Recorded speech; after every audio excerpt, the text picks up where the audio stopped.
Okay. Okay, so there's my mic audio. Now we just need my speakers so you can hear my music too. Because I bet if I play my music right now, you can't hear it. Oh no, wait, you should hear it. Can you hear the music? Yeah, this new headset is a lot heavier on the voice. It is a lot more volume and I don't know, it almost dampens the sound in a way. It's not as spiky as my old headset, but that old headset was so uncomfortable I couldn't wear it anymore. I'm not too happy with this mic sound, but I think we'll get used to it. Okay, nice. We can hear my speaker too, that's massive. Okay. Yeah, I guess I haven't streamed ever since I got my new headset. I completely forgot about that. Okay, so. Pop open the YouTube chat. Yup, there's Reiki. What's up, what's up? How you doing, how you doing? Okay, boys. Here we go. Papa Wild remembered his password, and we're once again streaming. And what we're doing today is keeping an old tradition alive. So, as it is common, usually every season, I cook up a non-meta ranked build that I personally use to climb up to Diamond and beyond. The first time we ever did that, there was Riftmaker, Void Udyr in the Sunfire meta. After that, it was King Udyr with Shattered Queen and Banshees. That was really hype. I think there was one build in between, but there was definitely like 2 seasons where I didn't play any ranked at all because it was just pretty cancerous how often it reset and I didn't have the time. But that is not a problem anymore. A rank does not reset for a full year, and the item builds want to be cooked. And this season, we're looking at Dusk and Dawn. For the first time ever in history, I want to play on-hit Phoenix Udyr on the reworked Udyr. Let's get into it, boys. Let's get into it. We're just gonna have a quick look here at what we're dealing with. Yeah, King Udyr was definitely the funkiest item build I ever climbed rank with. I still can't believe we reached Diamond with that.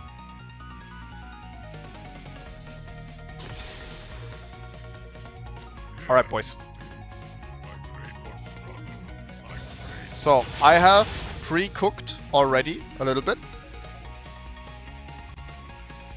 First, let's go over the runes, yeah? We got the standard Conqueror, Triumph, Haste, and Last Stand. I have tried Lethal Tempo with this build, but this build actually... You can build it with Lethal Tempo, but as soon as the enemy is too mobile to be consistently auto-attacked, you lose out on a lot of potential. Conqueror, as long as you keep damaging the enemy champions every now and then to keep your stacks up, gives more consistent value, right?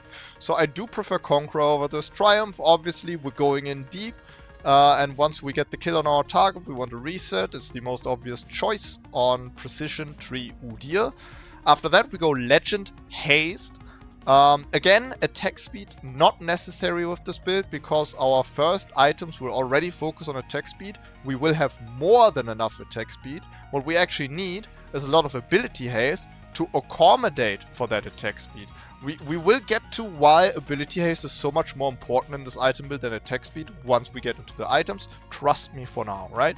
Last Stand, Coup de Grace, both possible. You pick your poison. And a secondary, I'm rocking with Cashback because we build very, very expensive items. And this will allow us to scale harder and faster into the late game.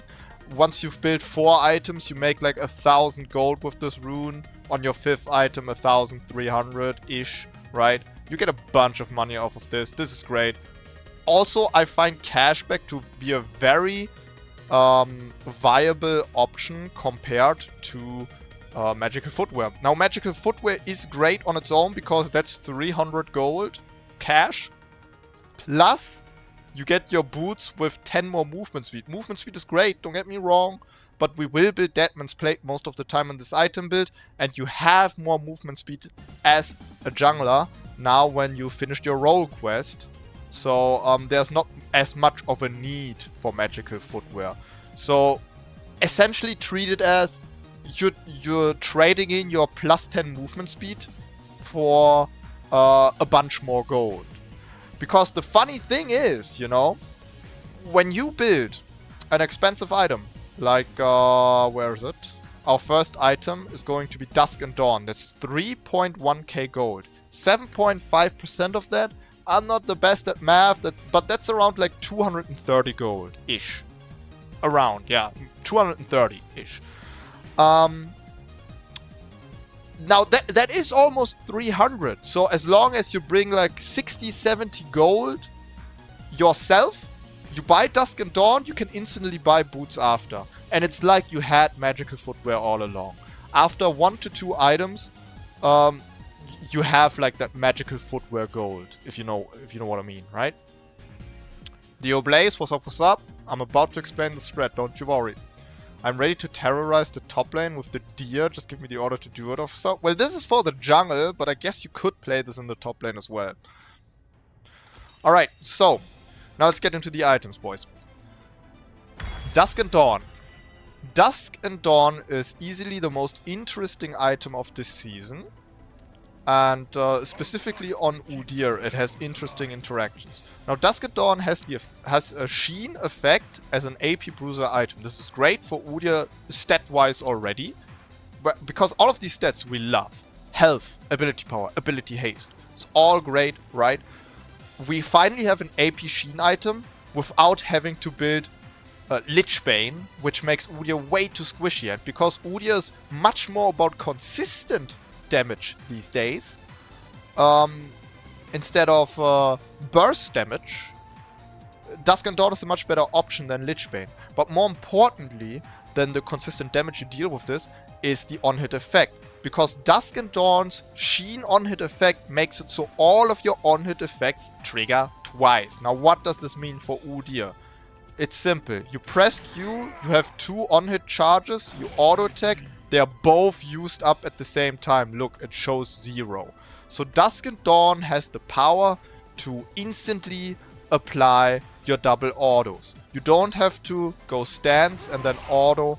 No, you can go stance, auto them, you instantly get the full value of your one attack, and you can switch stance again, or disengage, or whatever the fuck you want to do. You're not forced to do 2 auto attacks all the time. Now, this is specifically interesting for Awakened Q, because oftentimes you are not able to apply your Awakened Q in time, but if you have Dusk and Dawn up, you use Awakened Q, he gets hit with the double lightning instantly, right? I hit him again, there's no lightning. He just got hit with the double Awakened Q lightning with just 1 auto attack. Now, this is interesting and all, but now let's get into the problem of the build that we need to fix and why building Dusk and Dawn on Udyr is actually not easy. It seems so good. It seems so strong. Whoa, I can just run up to him, slap him, I get a double Phoenix Explosion, or I walk up, I get the double Q hit. Oh my god, so much on-hit damage, right? But the problem is, when you engage the enemy, you are not going to hit them with Phoenix, and you're not going to hit them with Q. As the jungler, and the person who needs to run at the enemy and catch them, you're gonna hit them with E. And our E doesn't have an on-hit, right? Now the problem is, Dusk and Dawn, as all Sheen items, has a 1.5 second cooldown. So if we activate E, we run at the enemy, and then switch stance to attack, the moment we hit them with E, our Dusk and Dawn goes on cooldown, right? We activate, we have the Dusk and Dawn hit, we hit, now it's on cooldown. We cannot wait 1.5 seconds after hitting the enemy with our stun to hit the enemy with our abilities. So that means the first Dusk and Dawn Sheen proc is always wasted on our E. Only every second stance we use will get the Dusk and Dawn benefit. And this is why ability haste is more important on this item build than attack speed. Because the more often you can switch your stances, the more value you're gonna get out of Dusk and Dawn, right? Makes sense, right? So essentially, you activate your E, you catch the enemy, boom, you apply Dusk and Dawn, you activate Phoenix, hit him, and then the next stance you're gonna use, let it be Q, or maybe you want to sustain with W, right? Boom, that applies Dusk and Dawn again, you get a double turtle here, right? For instance. So every second ability we use activates Dusk and Dawn. Alright? So far so good? Yo, Kane Johnson, what's up? That's a motherfucking legend from the VOD views. I remember you from the comments. How you doing, bro? I thought, low-key, you enjoyed the VODs more than the live streams. I'm surprised to actually see you here, but welcome.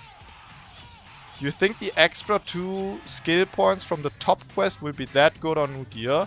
It's nice for scaling. And Udyr does very good on base stats. I think Udyr top lane is a fucking monster right now, especially with scaling item builds. I played it a lot. I prefer jungle, but top lane Udyr amazing. I don't think the 2 skill points make much of a difference.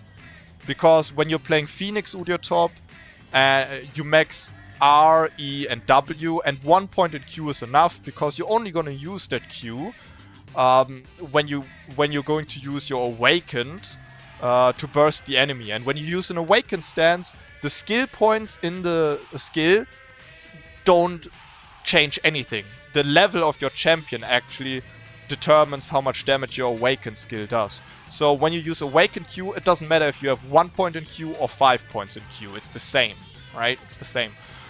The only thing that does for Udyr is, like, let's say we're playing Phoenix Udyr top lane. We max R, we max E, we max W, now we get level 19 and 20 and we get 2 extra points in our Q. Or like, we get our max point W actually and then 1 point extra in Q. So we're gonna be a little bit tankier in teamfights now with a slightly bigger shield and heal. And we have a little bit more attack speed to, I guess, apply our on-hits more consistently or split push it a little bit better. It doesn't make a big difference, but it's nice to have. It's nice to have. We take it. It's value that other champions will not get. Anyway, back to the build. Let's get not distracted, okay? So, Dusk and Dawn is our main item, but how do we build around this? So, let me just... Where's the method here? There it is. So, there's a lot of on-hit items to consider. Now, what I first tried was Nashor's Tooth. I fully believed Nashor's Tooth is the perfect conduit to fix our Dusk and Dawn issue, right? Because let's say we run at the enemy with our E and you think to yourself, man, it's gonna be a waste triggering this Dusk and Dawn with my E because my E doesn't apply any on-hits. I want to use Dusk and Dawn on R and Q. Well, this is why we build on-hit items, because then every time we trigger Dusk and Dawn double triggers these items. As you can see, Nashor's Tooth deals 40 damage. Right? 40 damage, as you just saw. Now, we activate Dusk and Dawn. You saw 110 damage plus another 40, right? So 110 damage was the 40 from Nashor's Tooth plus the 70 of Dusk and Dawn, and then the extra 40 that you saw pop, that was the double proc, right? So Nashor's Tooth just proc 2 times. As you can see, Nashor's Tooth 120 damage instead of just 80 damage. We hit the enemy 2 times, it should only be 80, it's 120. Right? That's the whole idea. We build an on-hit item, so even when we don't use Dusk and Dawn to double trigger our R, W or Q, we still get good consistent value out of this. We want on-hit. On top of that, Nashor's Tooth also gives us ability haste. Now, ability haste is important so we can switch our stances as often as possible to trigger Dusk and Dawn as often as possible.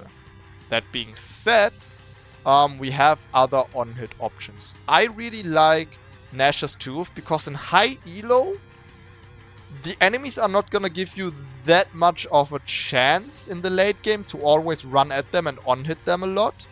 And you will have to disengage sooner than you would like against certain shredding champions, right? So Nash's Tooth, providing you with 80% ability power, allows you to still sometimes just hit him with the fadeaway, right? Walk up, use Awakened R, walk away, right? What's that? About 500 damage, right? If I would do that with Hullbreaker, Wits End, Titanic, or Terminus as my second item, that would be like 200 damage less. Nash's Tooth easily adds 200 to 300 damage to our Awakened R without even auto attacks. Now, what about the other on-hit options we have? Well, Wits End is obviously an option against enemy teams that have a lot of hard CC when we need the tenacity. Especially if we rush-plated steel caps for armor, we can then pick this up for magic resistance. The on-hit damage from Wits End obviously double applied by Nash's Tooth. And the great thing about Wits End is you can't really build it if you don't have any health, but in our case, we already have health on Dusk Dawn, so we can build Wits End without having to worry to be too squishy. The awakened damage goes up with level. Nice, the more awakened damage for me then. Yep, exactly. At level 20 you deal more awakened damage. Would still squeeze out a bit more damage from your base AD. Axdali, what does that mean exactly? Squeeze out more damage from your base AD? What are we talking about?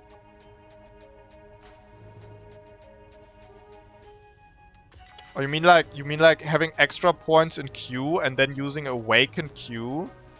It actually does make a difference based on your base AD, is that what you're saying?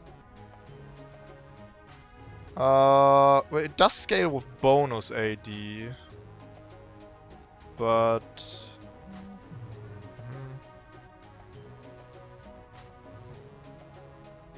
yeah, I'm not sure. Yeah, the base AD is sure on your auto attacks because you're auto attacking, but the ability doesn't really scale with it. Anyway, so what I find really interesting is Terminus. Terminus is an item that you never ever see anyone build. It has pretty terrible stats. It deals 30 attack damage and gives you 35% attack speed, and you have a bonus magic damage on hit of 30. That is less than Nash's Tooth, which does 40 as our second item, and less than Wits End, which is 45. I'm not sure that scales with level, I think it's flat. But in either case, it's more than Terminus, which doesn't scale. What's interesting about Terminus is that it gives us bonus stats based on the on-hits we've applied with it. When you attack enemies with Terminus, your light attacks grant you armor and magic resistance, and your dark attacks grant you armor penetration and magic penetration. Armor and magic penetration items are always interesting on Udyr, because Udyr gets to benefit from both of them, because he deals mixed damage, right? I would never ever suggest you build this item second, because the stats are just too bad. But if you ever need penetration in the late game, this actually might be an option on Dusk and Dawn Udyr. Because guess what? Dusk and Dawn double triggers Terminus, which means we apply the light and the dark attack at the same time. Look at this, okay? We auto attack, boom, you see one Terminus stack. It says light, okay? So let's activate Dusk and Dawn and auto attack.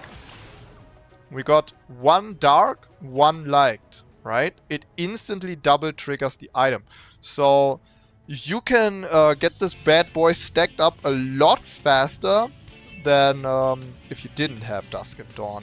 Consider this like a more aggressive version of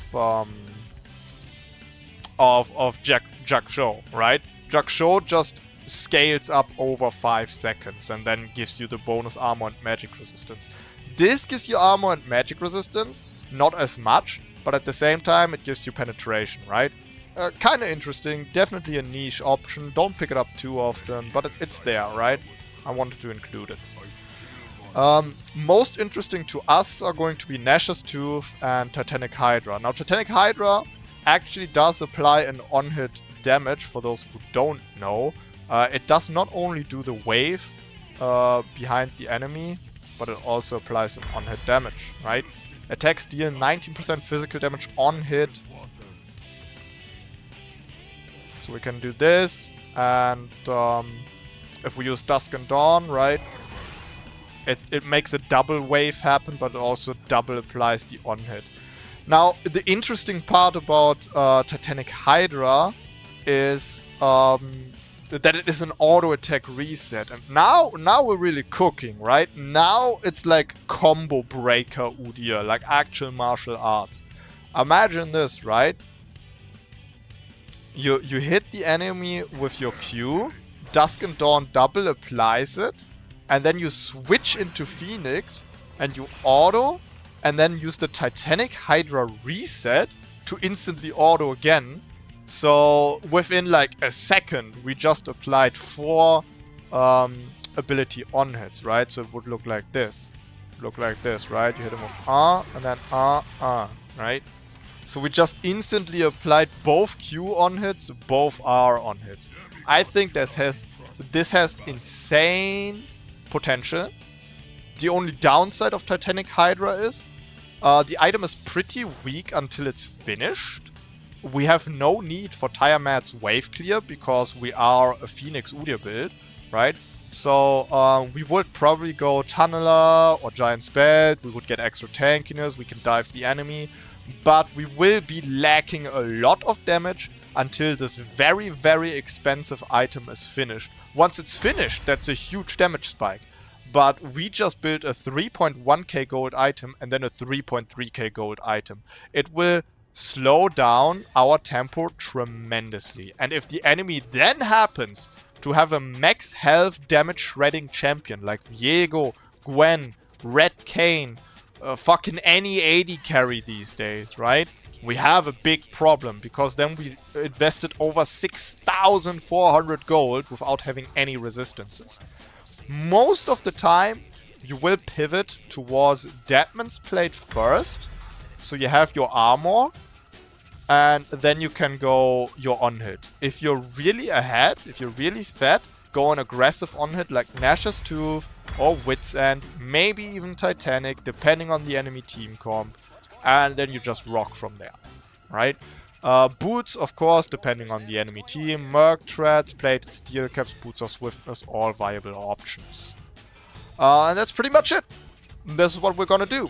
So, yeah, Dusk and Dawn, very interesting on Udyr. Sometimes a little bit inconsistent because the damage of our attacks gets applied in an order that we don't really like, but we don't really have an option. You have to hit the enemy with E first and waste the first Dusk and Dawn on hit, which is why we build on hit items to make this item worth our time.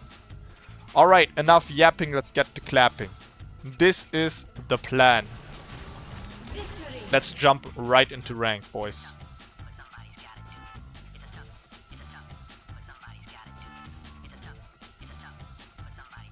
Was replying to an earlier comment about extra points in queue. Yeah, okay, I figured. All good. Yeah. Udyr does do very well on more base stats. He is a stat checking machine after all. Dude, can I leave? Hello? I can't leave the practice tool. I've heard since this new patch, the client is more buggy than ever, so we're looking forward to that. Okay, let's hope we get jungle. If I get top lane, I'm going to show you the mana deer, the tier deer. The deer of the goddess. But, hoping we get jungle so I can show you the on-hit Phoenix instead. Why no cashback rune? Angry Shark, we are running the cashback rune. We are running the cashback rune, but that doesn't make a difference. Yes, we would get a lot of money back buying Dusk and Dawn into Titanic Hydra, but that doesn't help us build Titanic Hydra faster. That doesn't solve the issue. Yes, we scale better into the late game, and we actually do run cashback. I think it's a great rune right now. But that doesn't solve the issue that Titanic Hydra is useless for us until we finish building it. That's a big, big problem. Because after you build Dusk and Dawn, you get 233 gold from cashback. Those 233 gold are going towards your boots, which cost you 300 gold. There is no extra money that will go towards building Titanic Hydra faster, even if you have cashback.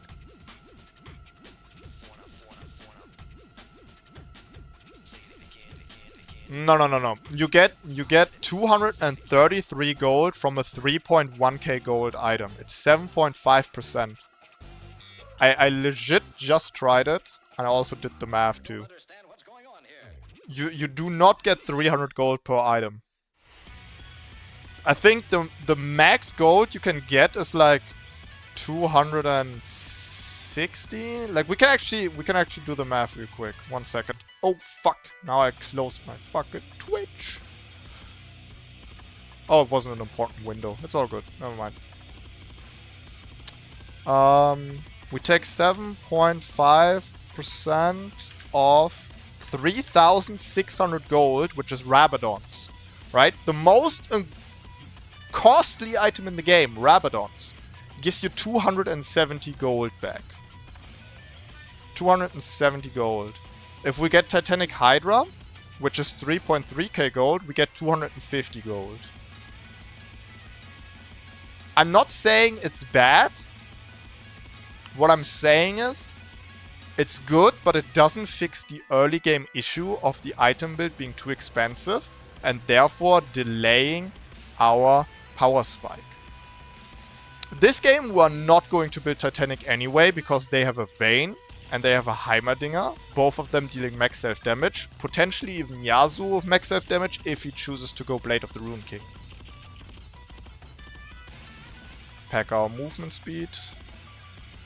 Here we go, boys! Game 1 of on-hit Udyr. Enough yapping, let's get to clapping. Yeah, that's my line. Am I cool yet? Am I like the Baus when he says... What does Baus say again? Oh yeah. Solo bolo. Bomba. Nah, this is my line. I love the VODs because you've got such good long-form commentary, my guy. I really appreciate that, man. Sad that I'm never online while you stream. I guess we're just in different time zones.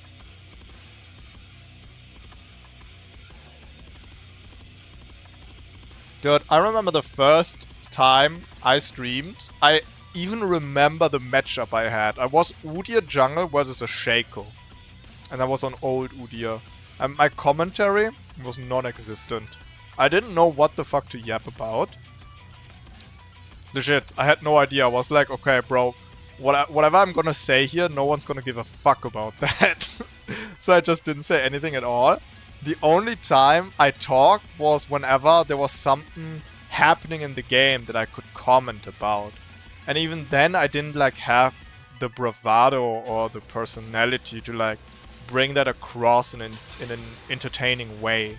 I pretty much just stated facts. Or like, yeah.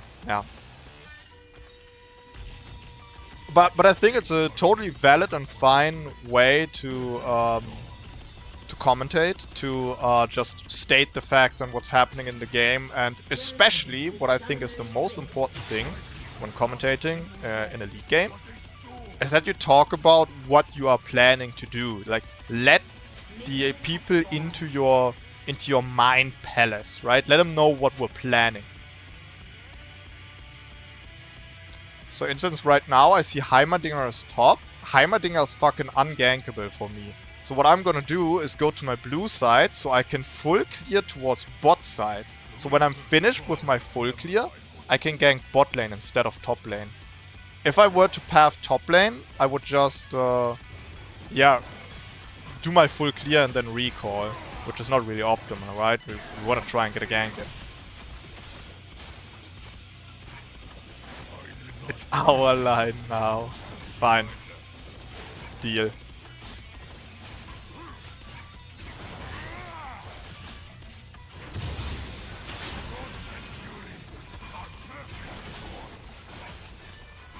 You know what I really enjoy about Dusk Dawn, which is definitely underappreciated, I bet, is that it also really helps you clear your jungle, because the double trigger obviously works on jungle monsters as well.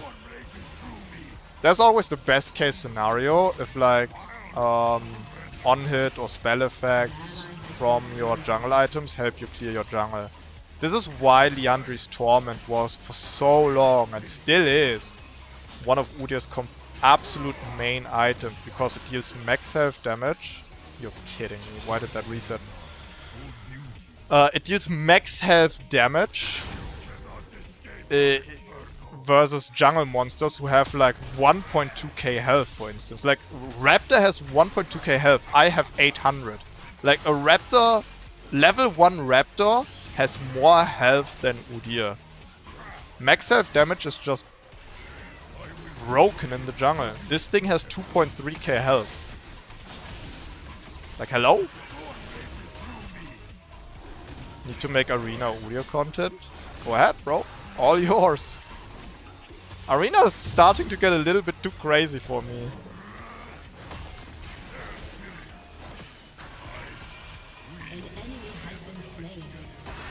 Oh, let's use Awakened here. It appears I'm a little bit too late for my bot lane gank. We could look towards Scuttle Crab, but I'm guessing Nidalee is on it. If she finds me there, she actually wins the 1v1. Unless I use Awakened Turtle, in which case I out-sustain her, but the enemy has time to get close to me and help her. Yeah. See, this is exactly what I was afraid about. I fucked the Nidalee and their mid lane or bot lane roams. It was okay, it was worth a try. I didn't waste much time. It was pretty obvious what was gonna happen there, but at least we had the premonition to play around it. So first back, you have a lot of options with the Dusk and Dawn build, because you have 900 gold after first clear. And you can either go Blasting Wand, Kindle Gem, or Sheen. All three of these are in your budget. So if you want to go really aggressive, you can go Sheen. I prefer Blasting Wand because it buffs my Phoenix damage just flat out. And it also gives me a slightly bigger turtle shield, right? Because the turtle scales with 50% AP. So that is my favorite kind of start. Kindle Gem is definitely like the super safe option. It only gives you health and ability haste. The ability haste helps you to slightly clear your jungle faster, but I do recommend going Sheen or Blasting Wand. You waste your time rushing Kindle Gem. You can also do Ruby Crystal into Dark Seal and get a super early Dark Seal. That is also an option.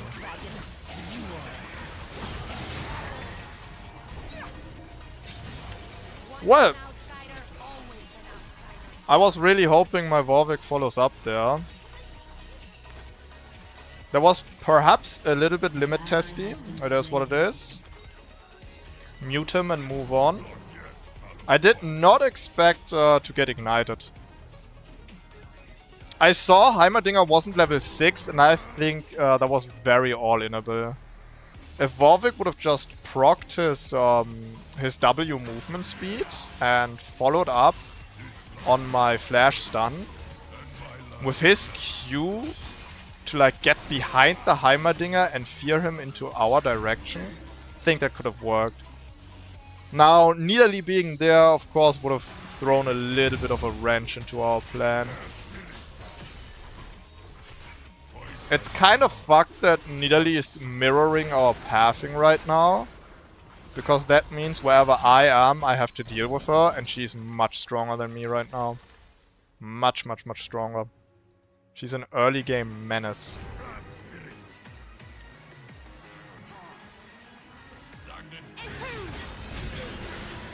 This guy has cleanse. And flash. Okay, well. That's unfortunate. I was really hoping that would result in a kill. Oh boy. Oh boy. Sometimes things just don't go to plan. I was pathing towards bot lane, but bot lane fought before I got there. Nidalee was on the Scuttle Crab with Smite.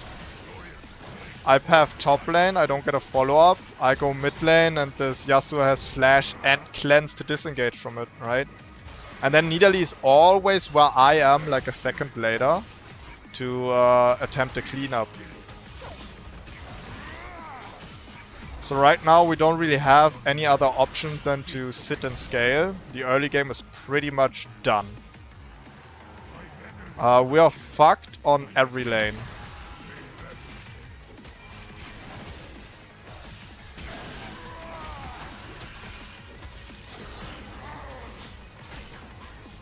I have a plan to turn the ship around though. So Nidalee was just here. She might be looking towards my red buff. No, she's looking towards mid lane, okay. So we have Sheen, Blasting Wand, which is the most aggressive start you can do. Usually I would do Blasting Wand into Kindle Gem. But I'm grabbing Sheen, so I can like 1v1 anyone who tries me. I'm assuming Nidalee is either going to dive Lissandra or counter jungle my red side. I think she counter jungles my red side. I'm going to go for grubs. Oh shit. Could grab that and just get out of here. We'll grab this as well. I'm like 99% on Nidalee being in my red side, because her red side isn't cleared either. Now, Nidalee always having mirrored our jungle pathing made it pretty hard for us to compete with her. But on the upside, it means I know exactly where she is. As I said, she was on my red side, counter jungling my red side. So after trading my red side for doing grubs for free, I get to take her red side as well, and I didn't lose any fucking jungle camps. That's just pure genius right there, boys. It's always about having a plan. Now we could gank top lane, but that went very wrong already once. I don't think this Warwick can help me at all. So we're just gonna pray and hope he can hold, and we keep farming. We already got a comment from Kaisar here. Udyr power farming. We got Warwick trying to steal our camps. That's PoC champion. But that's okay. We have 0 kills and 0 assists. And this is all my bot laner sees right now. He doesn't see that I attempted 3 ganks already. That I forced 2 summoner spells in the mid lane. That I pathed towards bot lane. He didn't see any of that, right? Because it doesn't show on my KDA. But that's alright. I forgive them. They don't know any better. I'm gonna take that, thank you very much. They don't know any better, and that's fine. Crux might actually be up, maybe. Yeah. Nidalee was ganking bot lane instead of finishing those. So we actually 1 camp up on the Nidalee. We can continue farming here, but I can't afford my Dusk Dawn. So I wanna go base as soon as I can. Let's run towards mid lane. Lissandra has a great gank setup with her ultimate. Or follow-up. Depends on how you want to twist it. That's free money right there. Gonna have to stop the Nidalee from killing my precious little mid laner. I did not mean to steal that. It's unfortunate. How much movement speed does she get, man? What the hell?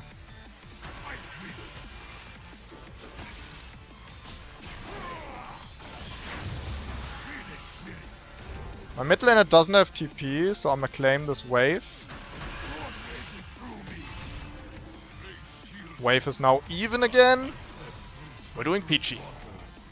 What's the build, Captain? I'm glad you asked. I know what. We're playing Dusk and Dawn. We're going Deadman's Plate, and we're building on-hit items on top of that. We're building on-hit items to maximize the potential of Dusk and Dawn, because Dusk and Dawn does not only double apply our ability on-hits, but also our item on-hits. So that's the plan. I can't skip my blue side here.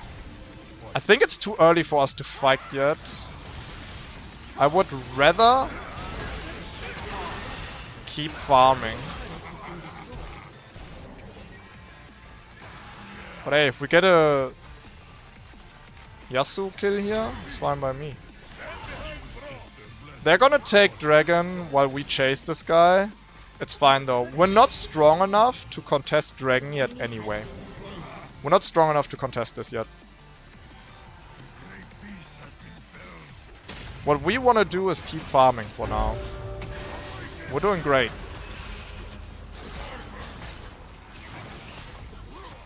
Hextech Gunblade is good on Udyr.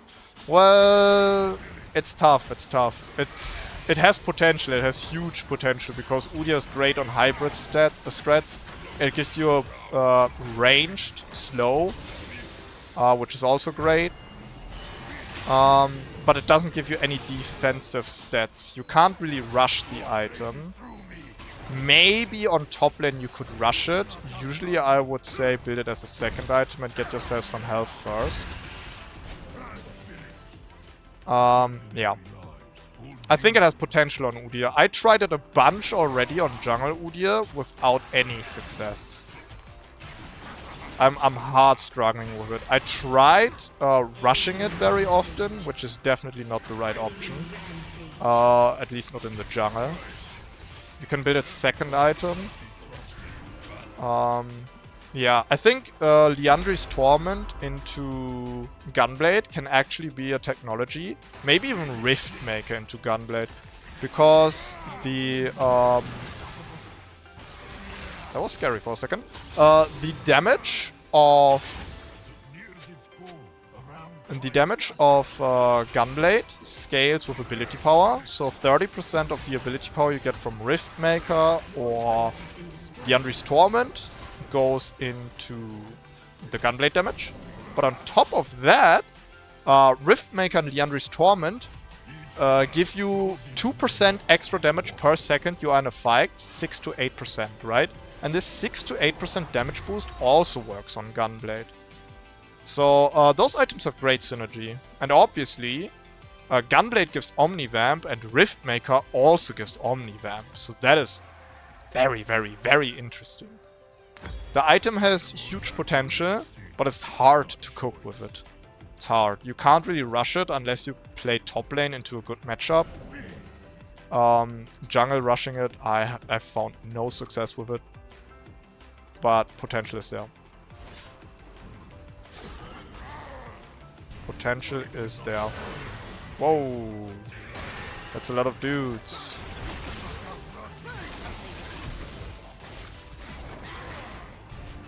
That's a lot of dudes. I'm not fighting this. Are you fucking crazy, Warwick? I have no health. I did not expect all of them to be there. They're leaving their lane so early. Like 4 people top lane is crazy. I see my team is already ready to pack up their things and FF. Which is sad. I swear, if this game had voice comms, my team wouldn't be tilted right now. If I could just talk to these people, man. Make them understand.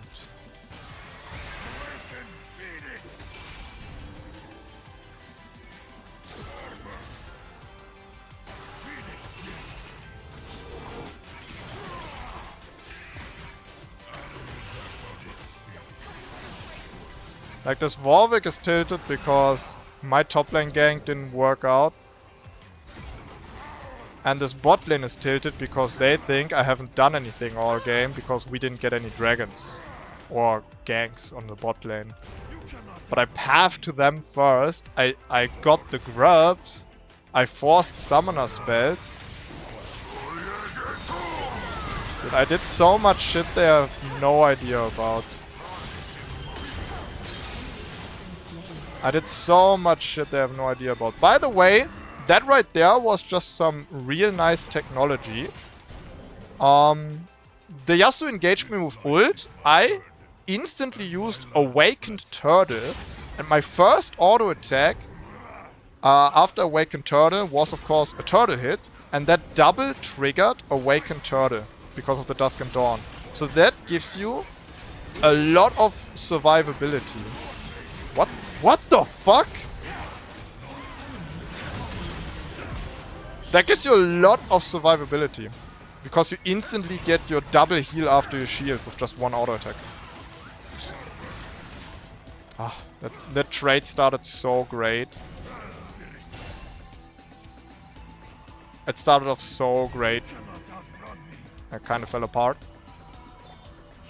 I'm so strong right now. I'm having the best warm-up game of my life. I think if I coin flipped like 1 or 2 better laners, this game would look a lot different. To be fair though, Nidalee didn't play it bad. Her pathing caused me a lot of trouble in the early game. I can respect that.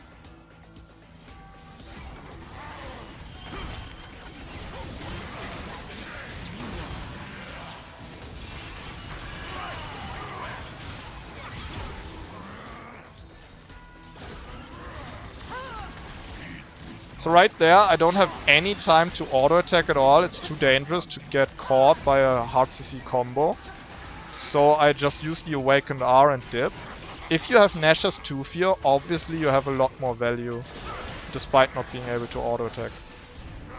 So this is why Nashor's Tooth is definitely one of the better on-hit items for this item build. Obviously we're so far behind. Well, not me, but the team is so far behind that I'm going Deadman's Blade first before going any on-hit.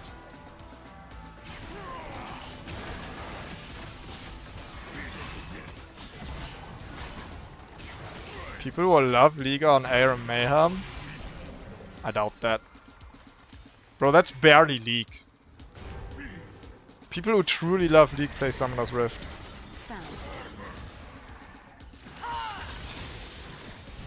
Though I will say,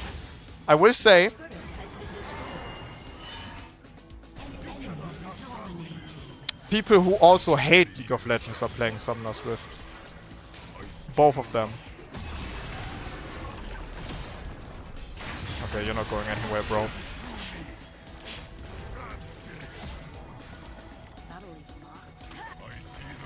Alright, we have 2.7k gold, big scaling.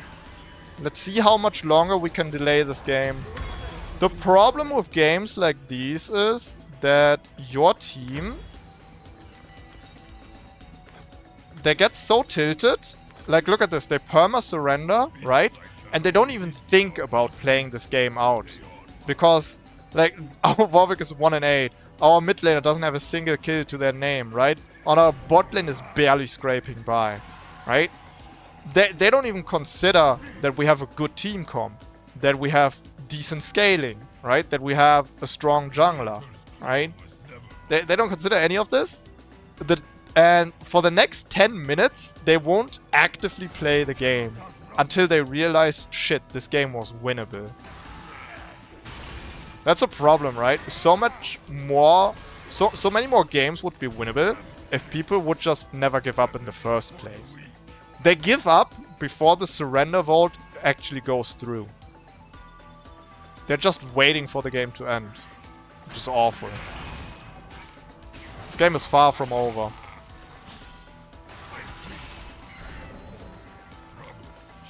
Now there's a good chance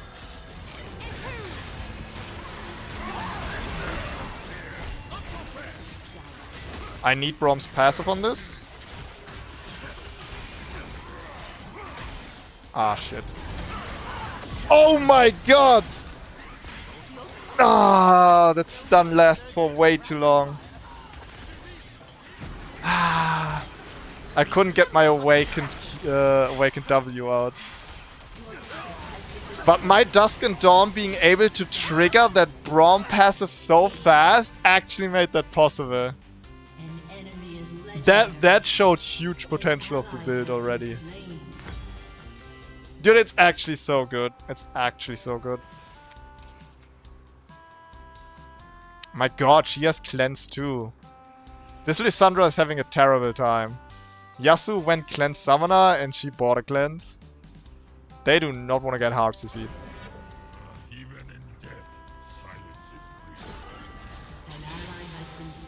You know, that actually delays their tempo by a lot.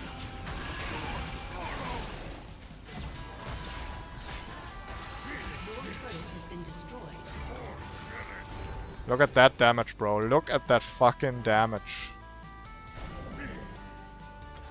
My goodness. Okay, we're getting very close to Nash's Tooth. And then we're going to have to pick up some magic resistance. And it's going to be Wit's End. Now, I don't usually build 2 on-hit items in this item build. I'd rather go a full tank item.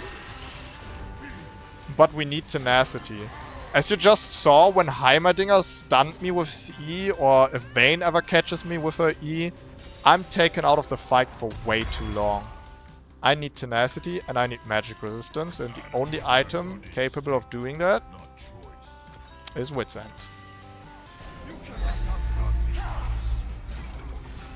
Ability Ace is king with Dusk and Dawn. It is indeed, bro. It is indeed.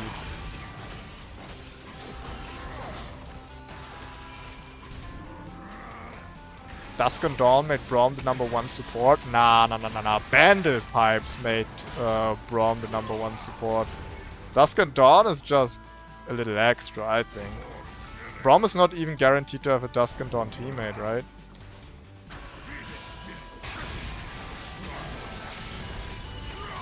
Ah, shit. I misplayed that. I thought I had a little bit more time until I get knocked up by the Yasuo Q there. That's on me. But I'm also having kind of frame drops. It's really annoying to play with. League has been in a terrible state with the start of the season. The client is bugging out like crazy. And my frame rate is going nuts too. Let's try capping it at 144. Maybe that helps.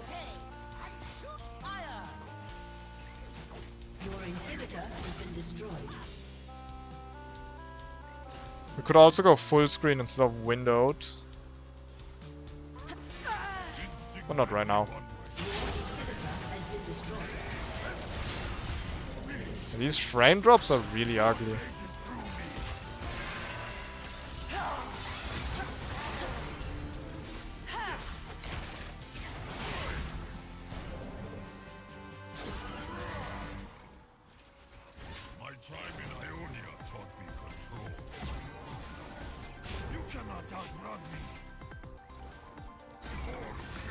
When do we get Beach Party Udyr skin? Maybe this summer. Kinda fucked up how they teased it and never made it. They teased it before the Udyr rework. That's over 3 years ago now. Let that sink in. When they made the Udyr rework, they teased the Beach Party Udyr. Over 3 years ago.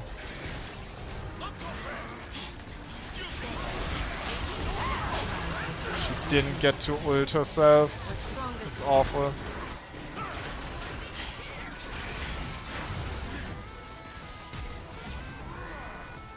I could have sidestepped it, but what does it matter? The game's over. Okay, not bad. Not bad. It is what it is. You can't win them all. It's a team game after all. And without a team, there is no game.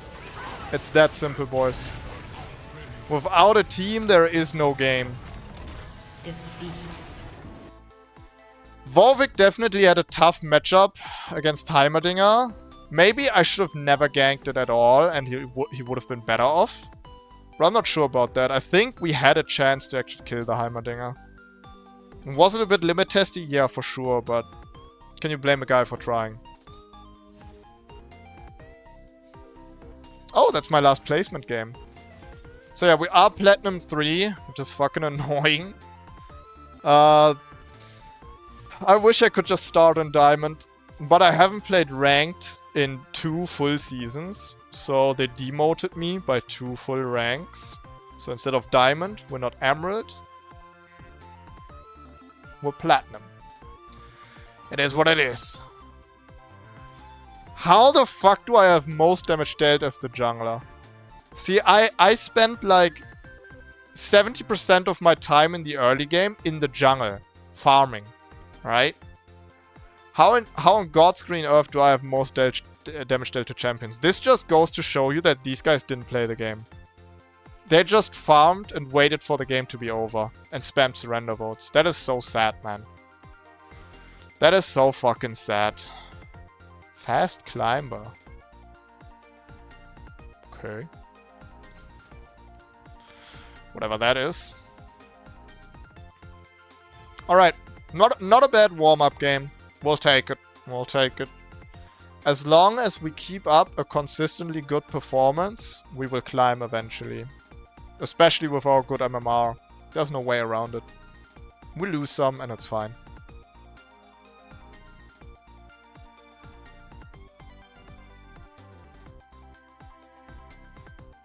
First is the bilge Udyr.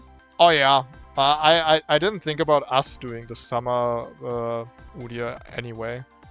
I thought more of like Riot doing it. I think Riot will eventually do pool party Udyr. The skin is just too easy not to make, right? Like how the fuck can they not do pool party Udyr? The skin makes itself. Oh no, they will. They will. They will. They will. They will. Riot is aware of Udyr not having received a skin over 1,000 days. Summer is coming up. It's all coming together. I've seen the future. They will make it. The Dusk and Dawn abusers are top champions right now, and that's exactly why they're getting nerfed with the coming patch. Riot is nerfing Volibear, Diana, and Echo. They're also nerfing the base AD damage from Dusk and Dawn. So people who build Dusk and Dawn that want to deal damage have to build more ability power. At the same time, Riot is nerfing the on-hit damage from Volibear, Diana, and Echo. So they pivot more towards Sheen if they want Sheen damage. The problem with Dusk and Dawn was it gives them, with their double on-hit procs, too much damage, despite being a bruiser item. Dusk and Dawn was just out-damaging Lichbane on certain champions, which is not the point of the item. I got filled top lane. That's tough. Okay, boys. We're taking a short break from Dusk and Dawn Udyr. And I'm going to show you the mana deer on the top lane, since we have been filled on the top lane. It is time to play the tier deer. The deer of the goddess. The mana man. The mana man.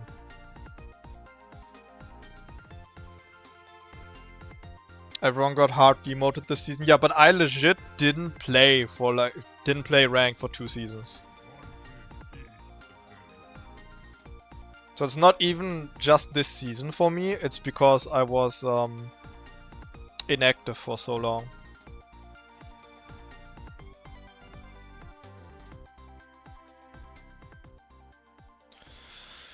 Do I want Ghost?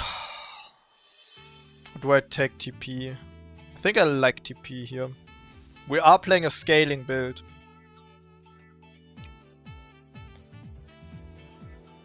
Okay, it's set. It's set. That is kind of bad.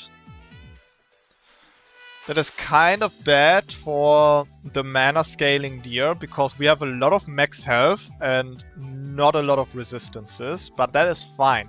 So the way the mana deer usually works is we build Fimbulwinter first, and then instantly after finishing the Fimbulwinter tier, we go into our next tier of the goddess to build Seraph's Embrace. Now, usually after that, I like to go... sorry, I cannot remember all the names right now. Actualizer, because that gives you bonus ability damage and healing and shielding based on your bonus mana, which is a great item for mana deer to build, obviously. And also, your second tier item doesn't stack as fast as your first stack item, so we actually have to build a non-tier item after our second tier item to buy ourselves time before we can even get the next tier item if we choose to build a third item.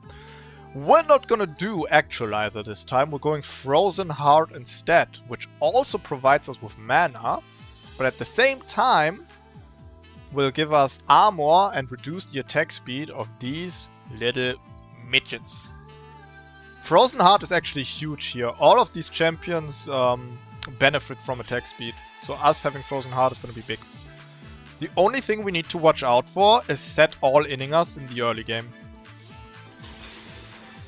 Set has Ignite, which was to be expected, but he does have Conqueror. He doesn't have Press the Attack. That buys us a little bit of room. You have to be very careful in the early game when you only have tier, because it doesn't provide you any health. Doran's Ring and Doran's Shield both provide you health, right? So you're a lot safer and you can't be all in as much.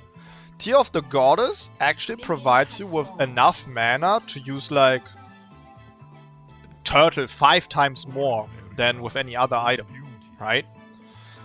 But obviously you can't use all of these turtles at once. So you have to keep the trades short and sweet and watch out to not be all in.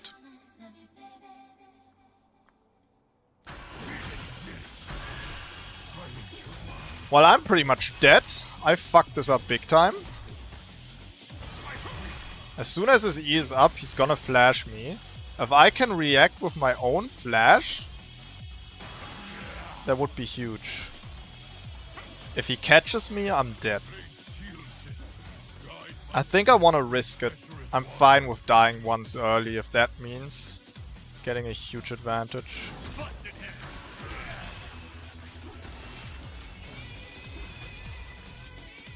Alright. Play it safe. We wait for a level 2. We get Turtle, Awaken Turtle, heal back up. Actually use a potion.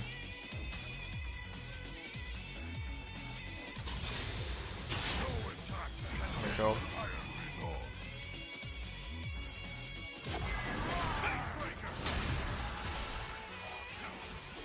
When the enemy trades with you while you're farming and you use Awakened Turtle, always hit the enemy with the Awakened Turtle instead of the enemy. Because your healing against champions is increased compared to minions. You will always receive more healing hitting champions than you receive hitting minions. And of course, you can get a Grasp of the Undying stack that way as well. Nice trade, buddy.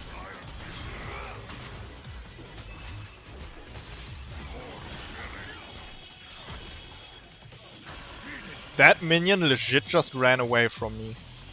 There was a perfectly fine mage minion this minion could have hit, and it ran back to the melee minions. Why? But I ask again, why? What the fuck? An ally has been slain.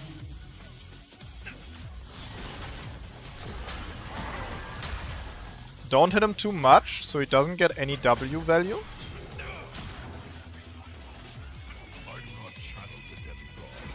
While his E is down, we can walk up to the minions, no problem.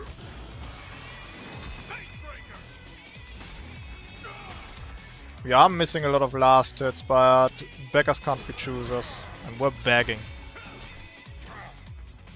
An enemy has been slain. An ally has been slain.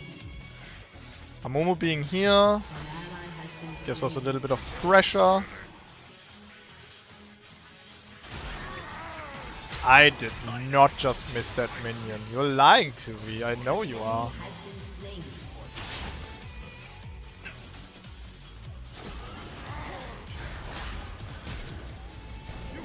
Okay, we'll take that. Oh my god, I did not expect him to hit that.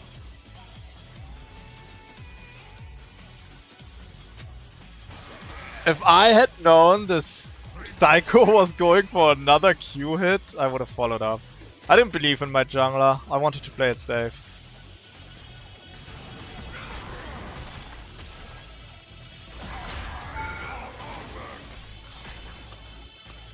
An enemy has been slain.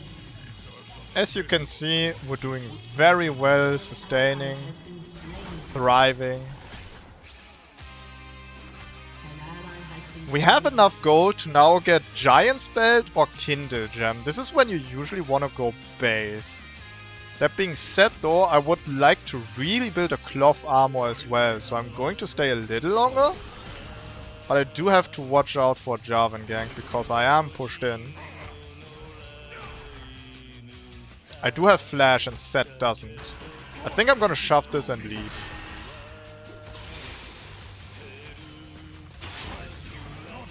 Okay, nice minion block.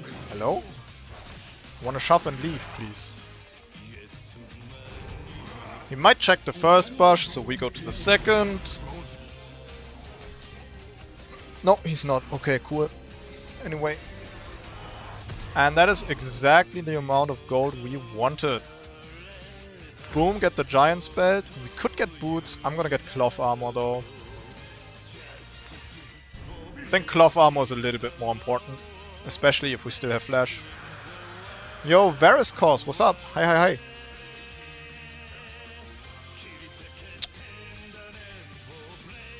I see you have a raccoon profile picture. You don't happen to be Calthrak though, right? Because there's another person on my YouTube channel with a raccoon profile icon.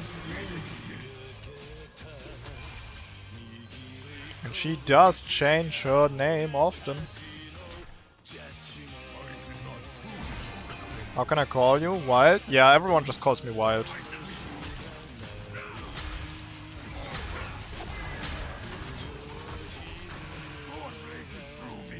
As long as these trades against Set go even, we're winning.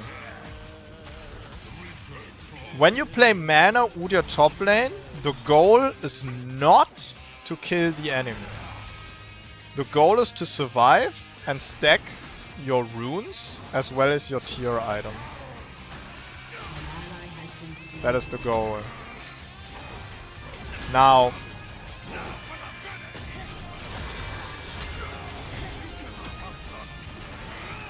that CC chain is nasty. What the fuck? Samu played that very well.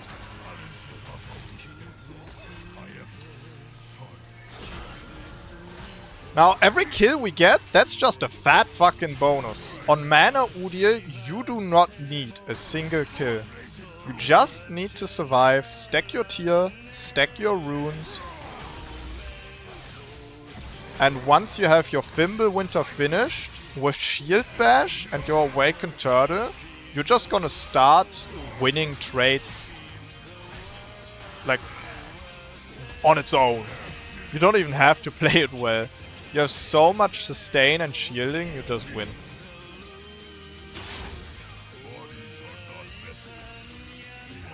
Can we afford this item? We're missing 30 gold, that is fine. We can wait for a little NTP back in. This is the first time we have to use TP too. We're doing really, really well. It's just going perfect. This is going absolutely perfect. I'm an OTP and I learned some tricks from you. Good videos, thank you, I appreciate that.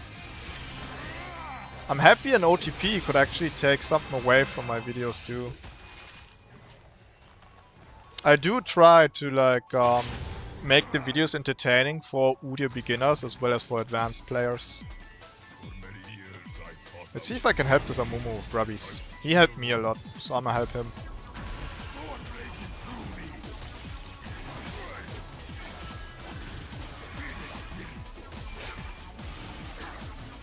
Oh shit.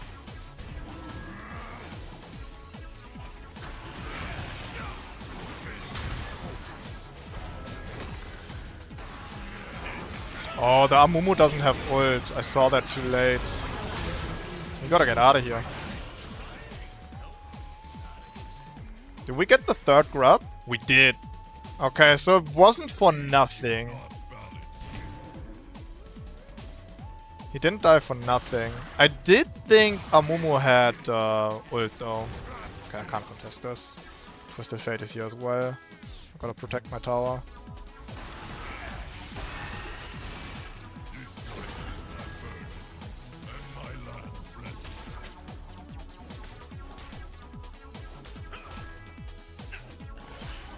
Is it just me or the frame drops back again, bro?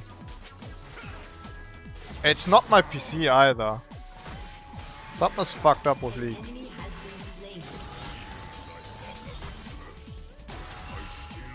Okay, we're only 100 Tear of the Goddess stacks away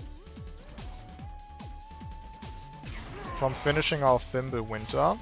It's very important to keep an eye on your mana stacks, because you cannot build a Tear of the Goddess until you have finished the first one you build. Which means to stack as efficiently as possible, we have to go back to base as soon as Fimbulwinter's finished, so we can buy our next tier and start stacking. Because every second your Fimbulwinter is finished stacking, but you haven't picked up your new tier item, is a second you're not stacking. And stacking 2 tier items is not easy. 2 tier items is very doable if you do it efficiently. But sometimes I even like to build 3 tier items, and to build 3 tier items you literally need every second you can get to stack. Has been slain.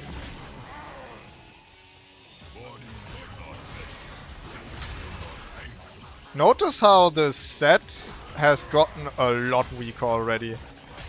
I haven't even finished my Fimbulwinter yet, but all these stats I already got make me so much stronger than him.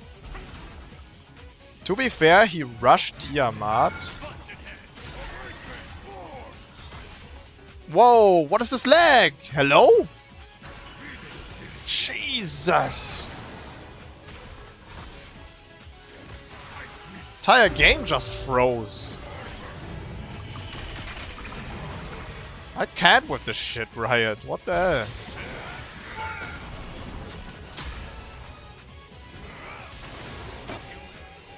I blame it on the lag, bro. I would have pushed in this wave much before.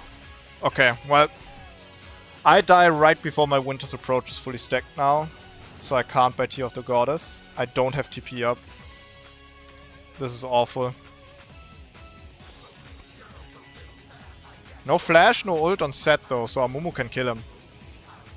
If he plays it right. Oh my god, that actually pissed me off so much, bro. I swear to god, without the lag, I push that wave in and I'm gone before the set can do some bullshit like this. Hi, do you like top or jungle Udyr more? Definitely jungle. But ever since the start of the season, I appreciate top lane Udyr a lot more. Udyr just loves scaling ever since his rework. Scaling Udyr is great, especially if you build your items and runes around it. And being able to like get more experience than any other champion and get like more base stats. This is great. Top lane Udyr is very, very fun. I'm not even sure which one is stronger. To me, jungle Udyr is definitely stronger. But that's because I'm a better jungler than I am top laner. And a lot of top lane matchups can be like bully matchups.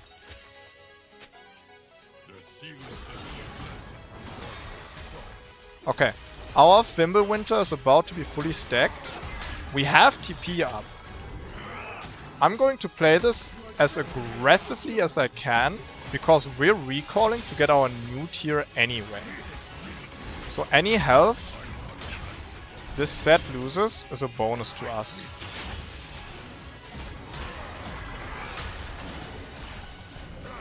Okay, this is fine. So I just traded with him, about even. He's below half health now. We recall, I have TP, he doesn't. I get my tier to keep stacking.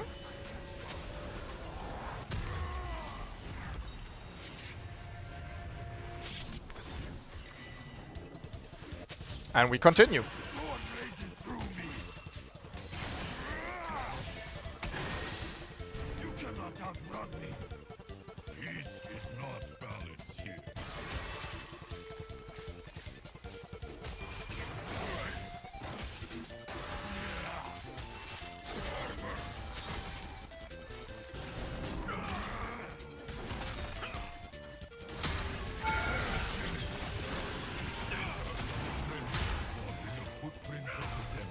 Yeah, it's over for him now that we have our Fimbulwinter.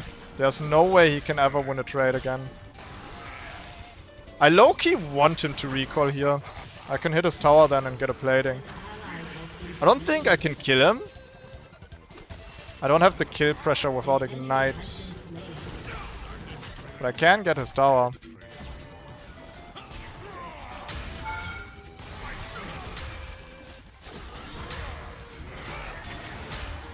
Listen to that shield bash, man. Love it. What? Has minion block gotten worse, or is it just me? I'm legit getting bullied. Love this Amumu. Love this Amumu. There go the frame drops again. Right, I'm begging you. I just want to play my favorite game. Please!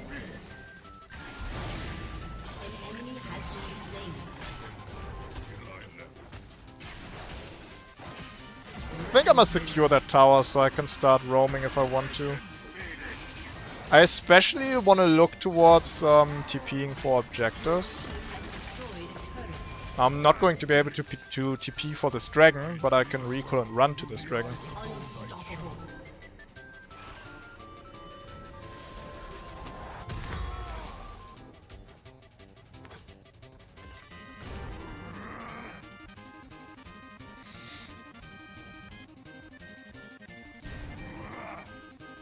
Alright, let's see here. Low key though? Does my bot lane even need me? I don't think they do. No, I think they got this. I think I'm better off securing this and then going back to my top lane. Yeah. I don't want Set to touch my tower without consent, actually. If this guy has Demolish, he might even take this. He doesn't have Demolish, that's good. I'm gonna get the farm. I don't think this set is worth much. If I can break his recall, that's great, but if not, that's okay. The great thing about Tear of the Goddess is you can just stack it on minions. You do get more stacks by hitting abilities on champions. But as long as you just like stack it on cooldown, it's totally valid to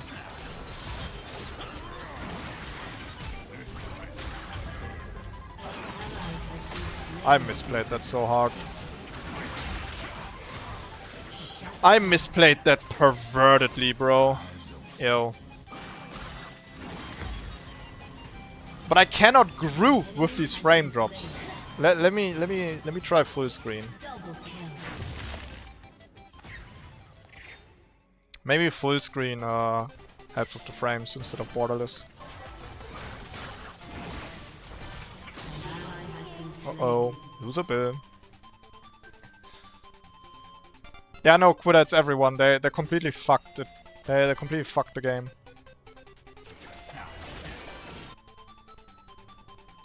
You can kill this Twisted Fate easy. ATP here.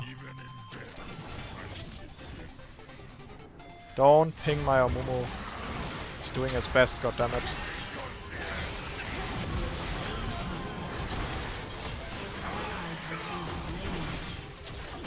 You stand not a chance against the Mana Deer, I'm afraid.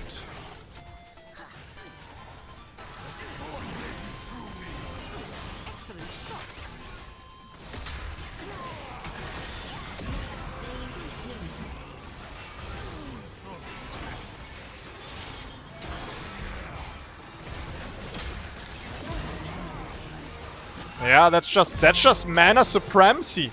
That's just mana supremacy, baby. And I don't even have my second tier item finished yet.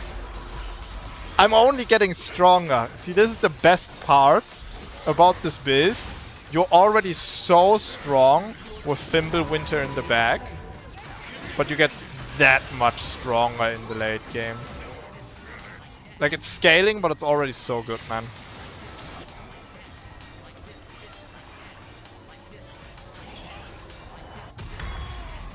Alright. We are very ahead, but we are sticking to the plan of going Frozen Heart instead of Actualizer. Because I need the defense in case I am getting all in or I'm out of position.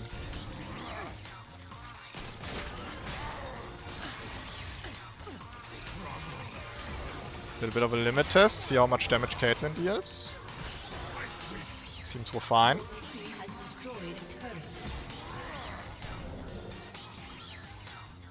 I don't want to have to pick up Randuin's.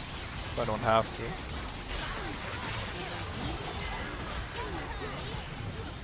Awakened Turtle keeps us safe. We tank these ultimates all day.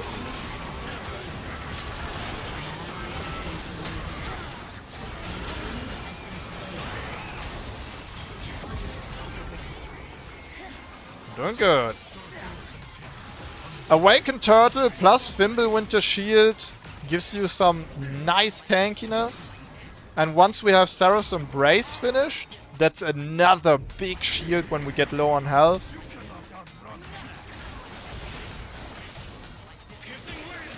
I do not have magic resistance, you can definitely tell that.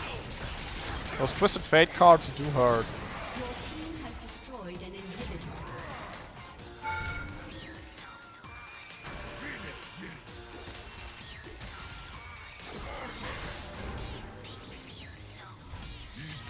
Quick reset. I can get my Frozen Heart perfectly. Except for this one death at the top lane, where the set ulted me into the tower. This is the perfect showcase of Mana Deer. This is truly what it's all about. Now, we could build towards a third tier item, but you have to look at the game state and consider how much longer is the game going to go. Yeah, they are losing. We're not building a third tier item. That was fucking big. And I swear to you boys, I swear to you, with just these two item builds, and I think that was just proven thoroughly by these two games we just had, I'm easily climbing to Diamond and beyond. I think I can do Masters this season. Mana Deer on the top lane and Phoenix on hit in the jungle.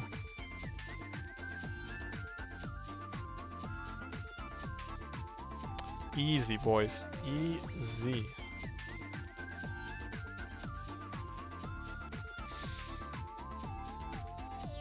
What am I witnessing and how can I replicate it?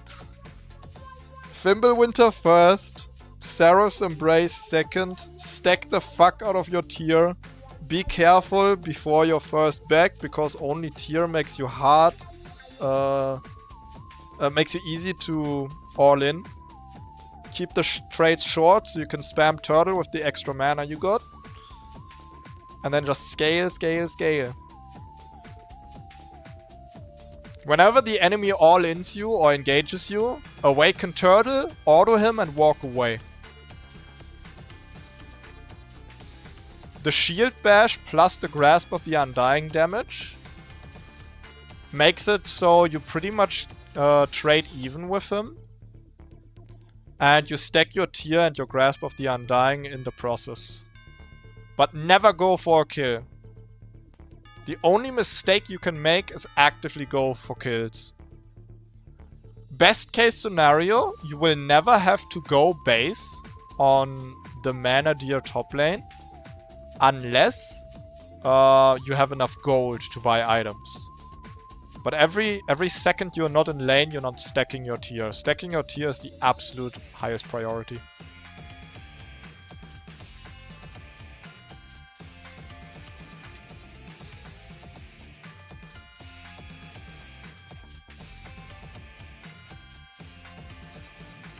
Okay, let's take a mini break here.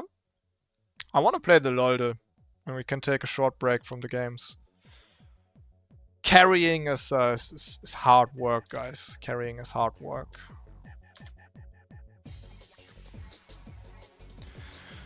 Alright, we have a release year champion with mana.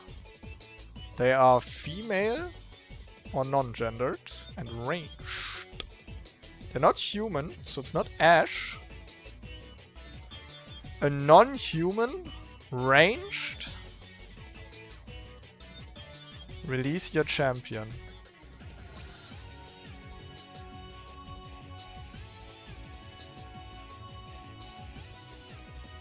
I guess Morgana doesn't count as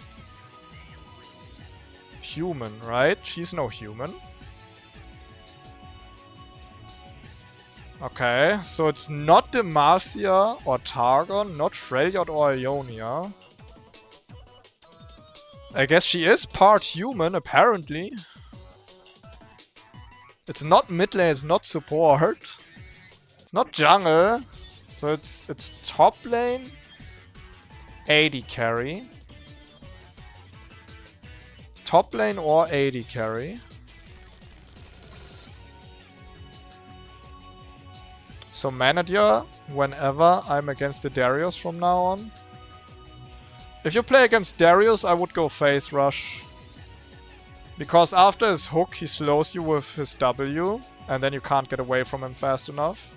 And those trades will go badly for you.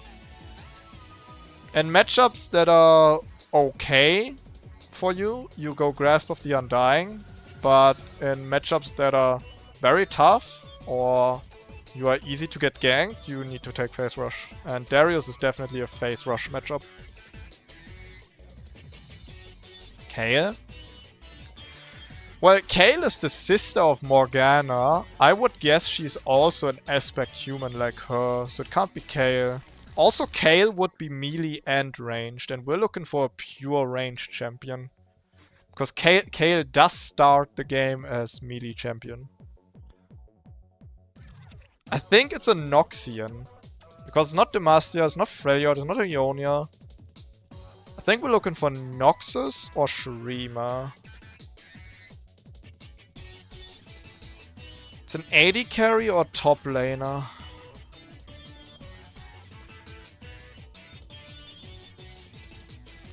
But if it's ranged, it's likely not a top laner, not in 2009.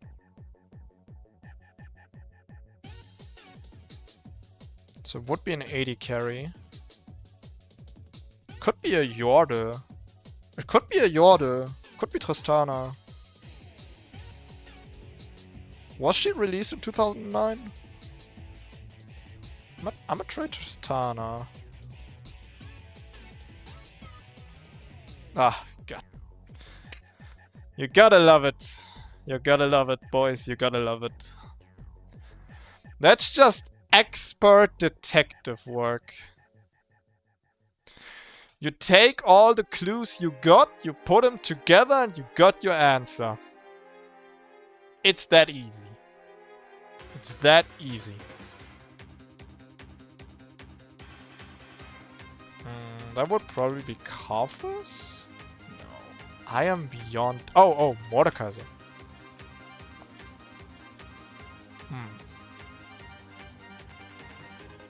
Nocturne? Who says I'm beyond death? Okay, I'm stumped on this one. Thresh? Hecarim? Okay, there we go. I heard this voice line as like a Shadow Isles voice line, which is why I went for all these Shadow Isles champions. Like, it had to be. I don't play Hecarim enough, honestly. I used to play him a lot more. That's must be. Sion would have actually been a good guess. It would make sense for him to say that.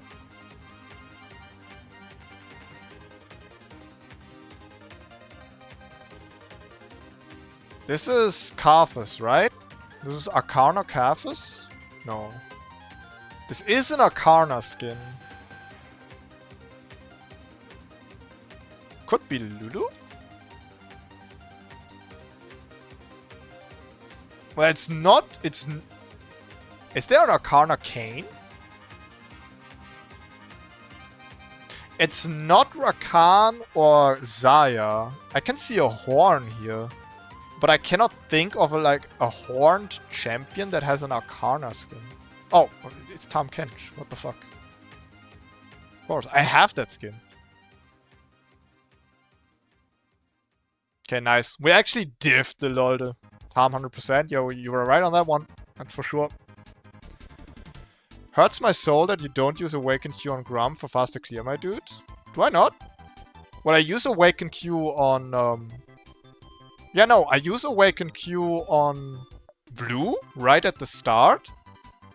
And then I use Awaken Q to finish Grump. Yes, I do. Yeah, I do for sure. I don't do it when I clear red side to blue side. But when I clear blue side to red side, I start blue buff with Awaken Q. And then I finish Grump with Awaken Q. Then I clear Wolves without Awakened. And then I use Awakened R on Raptors. And then Awakened Q again on red buff.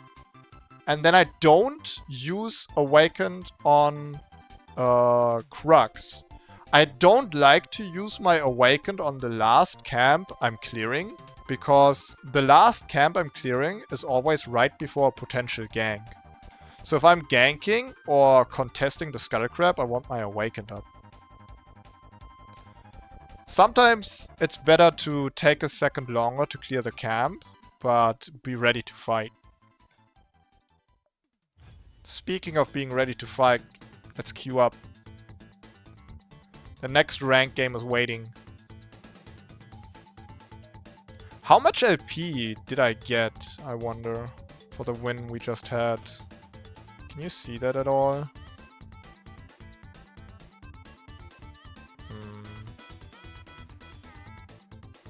We were at I just thought I jumped from Platinum 3 to Platinum 1. Oh no, that's my flex rank. Who cares about the flex rank? I'm at 85 LP. How much LP did I have after my placements were finished? I did not pay attention, man. I could rewind the stream. I kind of want to know. I'm guessing we have a very good MMR. I'm guessing we have a very good MMR and we're climbing super fast.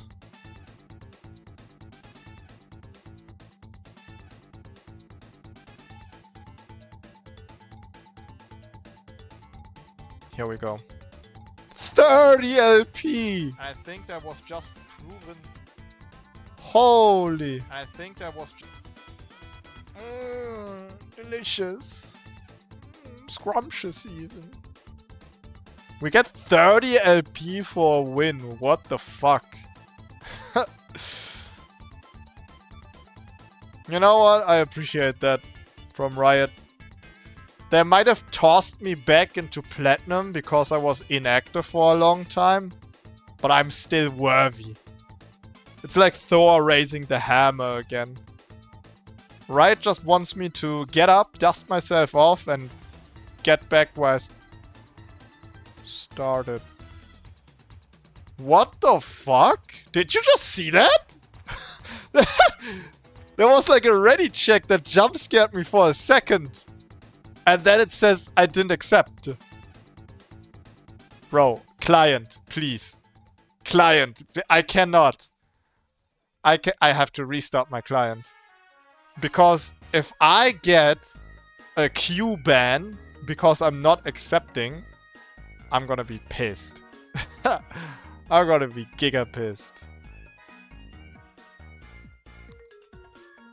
Got 30 LP last win. Thank you, Blaze. Sorry I didn't read that. I had to see it with my own eyes, I guess.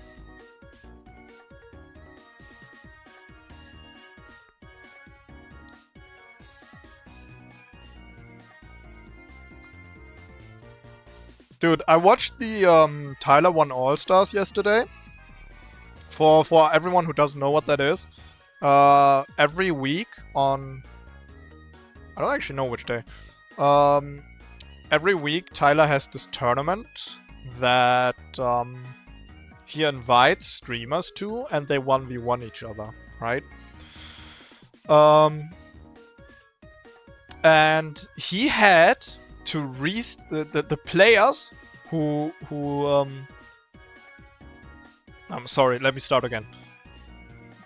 The person who invited the players, so like the moderator of the whole tournament, had to restart his client, his league client, 26 times. Because it kept bugging out. Sometimes he couldn't even open the custom game for people to join. Sometimes there was only one person in the lobby, although both claimed to be in the lobby. Sometimes when they started the game, it would put them in queue instead of starting the custom game. It's like, what the fuck?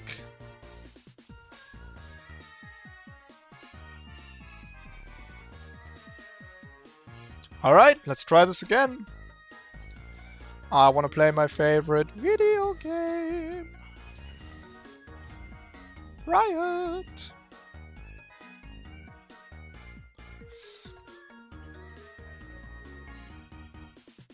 You know, it is good to know that Riot is working on a new client. But I might be remembering it wrong, but didn't they announce the new client for 2027? I don't think they're doing it 2026, right? I think it should be their utmost priority to get the new client out as soon as possible. It will be the end of an era, but this client has got to go, bro. It has got to go. And I'm also hoping... I don't mean to be a whiner, but this has to be said, right? I'm hoping that just because Riot is working on a new client does not mean they stop fixing bugs on this old client. Because... shit is getting unplayable. Client is so fucked up. A part of me believes that my in-game is lagging because the client is doing some bullshit in the background.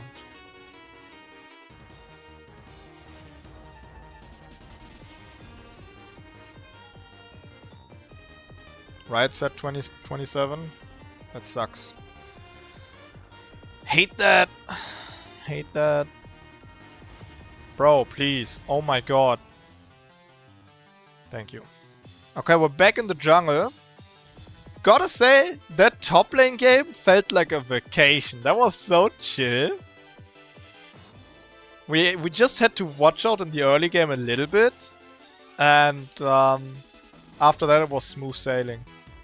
You've got to be kidding me. I'm trying hard to have a good time here. I really am.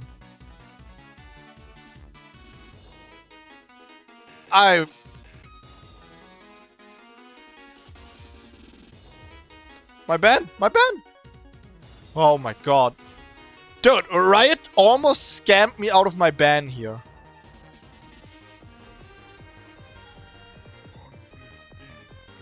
You can't make this shit up, man. You can't make this shit up.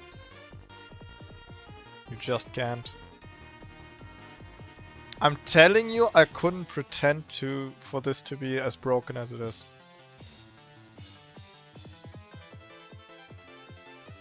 A client fix is coming next patch? How do you know that? Did they actually announce that?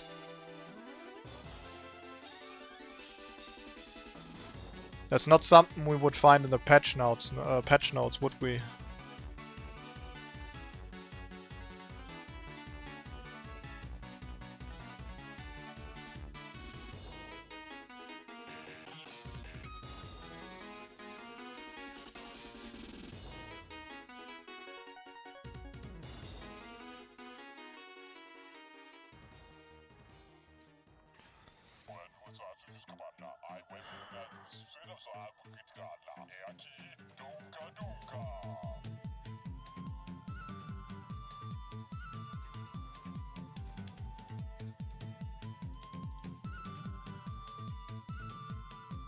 Enemy team has a lot of undodgeable hard CC.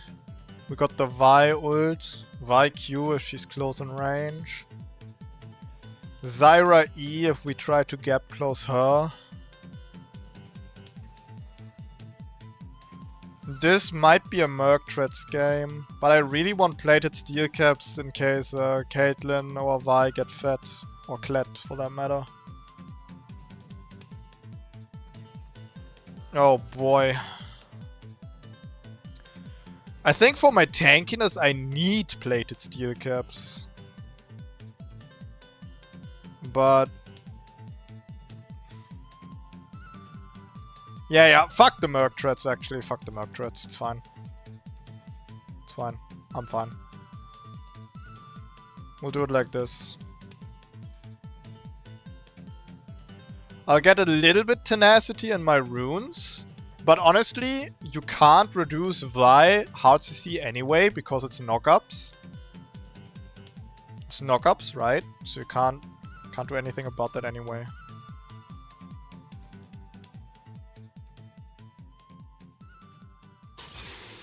Well, okay. No more time for patch notes. Time to play.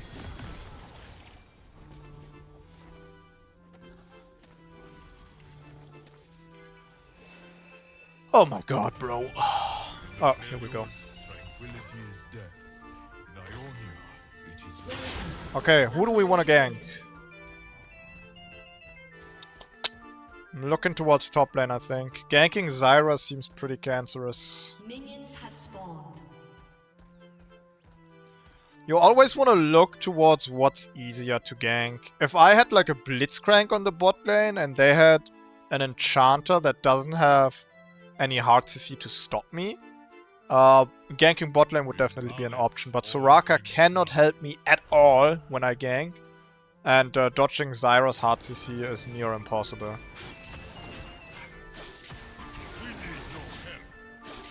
We could just Awaken E through it, but then I would have to definitely face tank the Zyra and Caitlyn damage before my Jhin and Soraka gap close.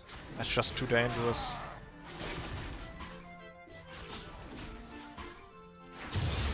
Bro, what is happening?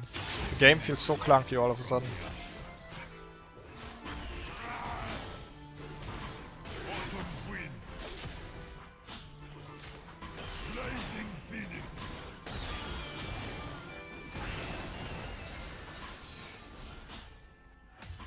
Ionia's spirits walk with me.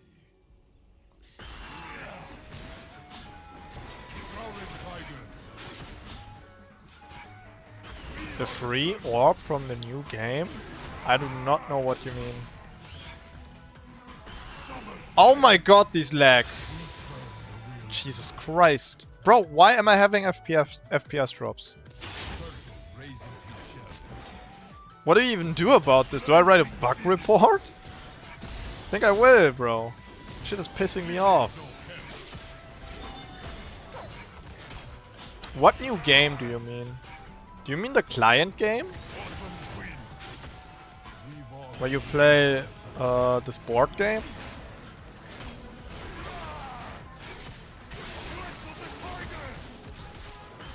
Bro, I feel like it's running worse now that I have full screen instead of windowed borderless. I'm having these weird hiccups.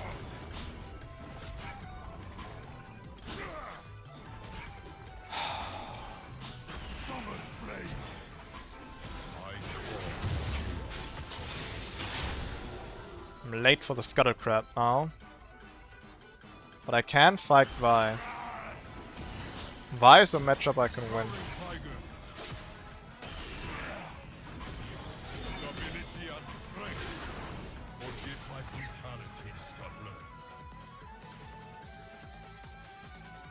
Ah, too bad. If only I could have been top lane sooner. Guess I shouldn't have fixed my graphic settings.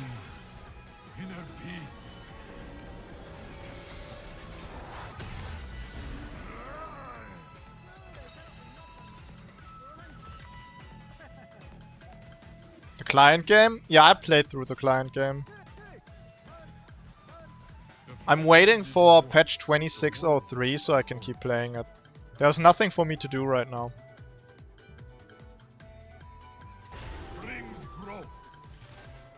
I have flash to jump over Zyra Hatsisi or hard engage the Caitlyn.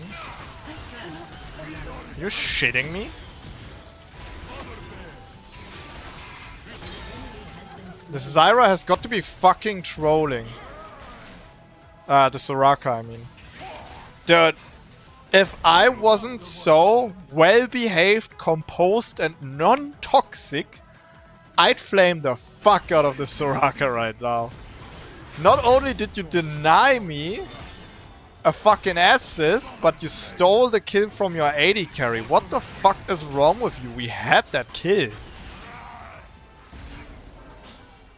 Bro, that is so annoying. That is really, really annoying. Okay, Zyra's unfortunately warding Dragon.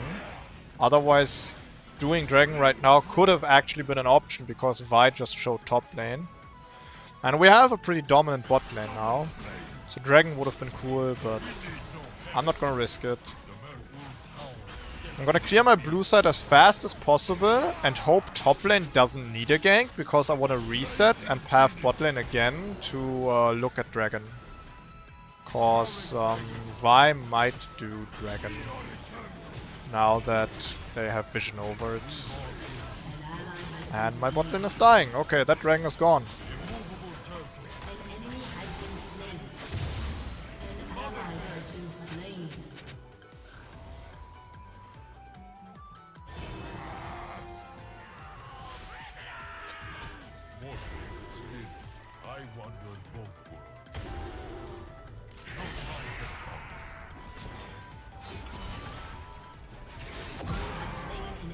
I did not expect him to leave me the kill. Okay, I'm guessing... I'm like 99% sure Vi is soloing Dragon right now. It's unfortunate. Our bot lane ate some dirt. Yeah. It is what... dude, this game is so predictable, but sometimes you can... Or the only thing you can do is watch and cry. It's so fucking annoying. Like, I knew after blue side I have to recall Vi is looking towards Dragon. I can gank top lane, but my top lane is even right now. I don't have to gank them. Aatrox would have been fine under tower. Absolutely.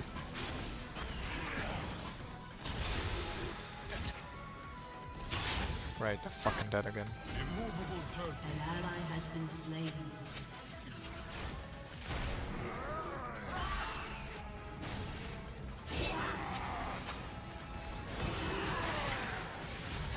Baited. Nice. At least the enemy team is retarded as well. You know, it's so annoying because I'm top lane. I'm already 30 seconds ahead in the game, right? In my head, I know exactly what's gonna happen. Zyra has vision control over this dragon. Vi just getting top lane, recalling, going to her blue side. She's going to 1v1 this dragon. I know this is going to happen, but my bot lane does not know. Because every laner has a complete tunnel vision and they do not know what's happening outside of their lanes. Imagine there would be voice comms. I could have told my bot lane to stay put, play safe, because enemy is going to do dragon on spawn. Okay, not on spawn, but you know what I mean. Like, the Soraka doesn't even know the consequences of her actions. She doesn't know. She doesn't know that if she dies there, the enemy gets 100% guaranteed this dragon and we can't do anything about it.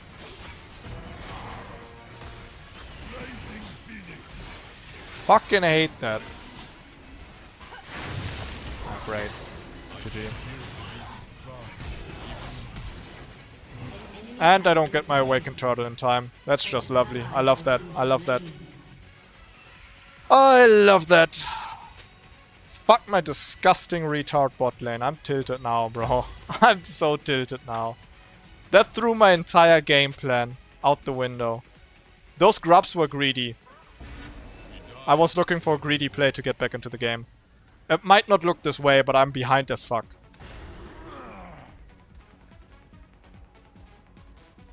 Yo, what's up, Aaron? First mission of chapter 3 is to have 8 settlements. In case you didn't notice. I have all settlements except for 2. I didn't take the 2 last settlements because you need Petricide to build them. And you can't make Petricide yet, so I didn't see the point in taking them. I might as well wait for patch 2603, where you unlock more stuff.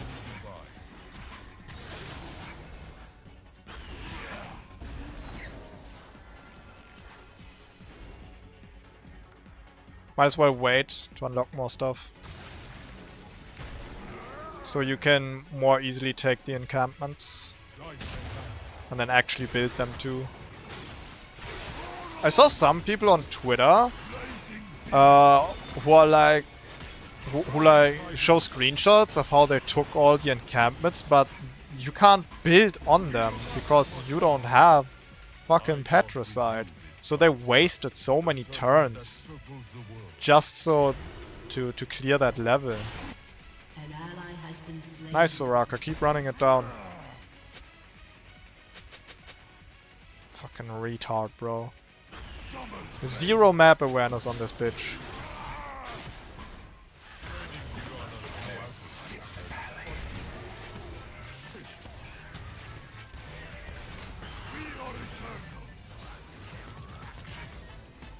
Vi could be bot side.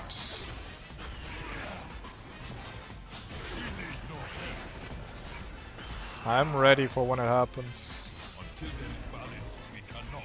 I guess it's not gonna happen. An enemy has been slain. Vi is just way too good at 1v1ing dragons, by the way. It's very painful to play against her. She will always 1v1 dragons.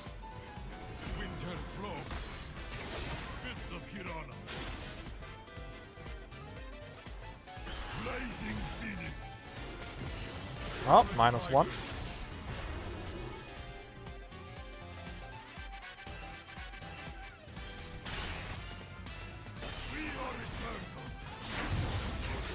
If I clear my wolf fast enough here, I can go to Vi's red side. Dude, maybe I'm playing more top lane after this game. Jungle is being a bitch right now. Cause these motherfuckers, bro, they keep ruining my plans. I can't get my team to like not grieve for a second. I swear to God, add voice comms to this godforsaken game, bro. So I can talk to these guys. They're not bad players. They're just extremely tunnel vision. They don't know what's going on. All they think about is the next big play, the gank, the roam, the 1v1. They don't see the big picture, bro. And I need Syndra to kind of return to her mid lane because I'm done holding that. I got a jungle to clear. God damn it. I have items to build. See, Syndra just stayed bot lane for 3 fucking waves. I hold 2 waves mid lane. She's still not mid lane. At some point, I can't hold mid lane anymore. This Fizz gets played instead, I guess, bro. I guess. What can I do?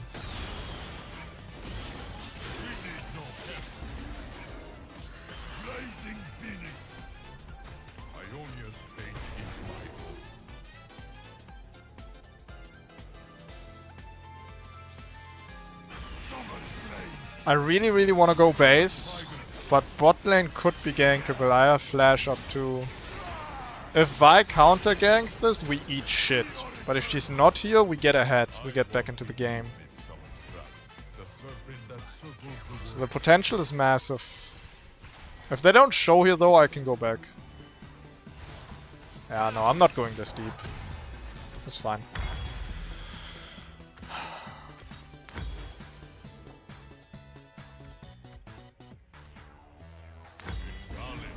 Alrighty. Good back. We're strong.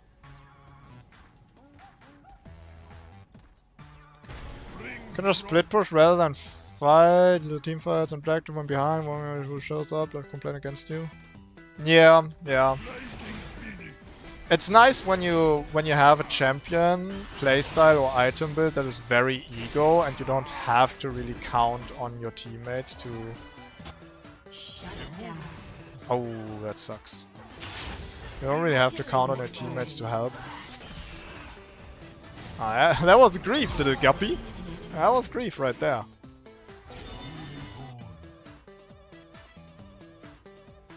Now let's fight this. I'm strong as fuck.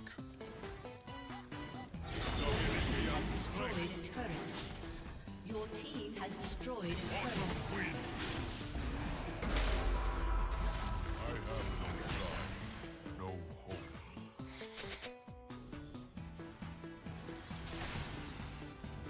Apparently Zyra used her ultimate. That's kind of huge.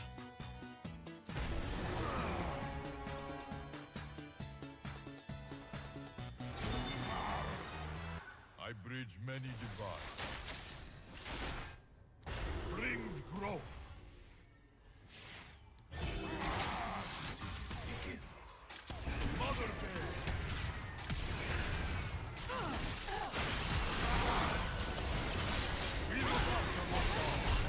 Shut down. You have slain an enemy. If I would have gotten that stun off. Oh my god, it could have been huge. It's pretty sad that the Zyra got out of my Phoenix there as well. I focused so hard to flash over that Zyra E. The hitbox is so fucking fat, it's hard to flash over it.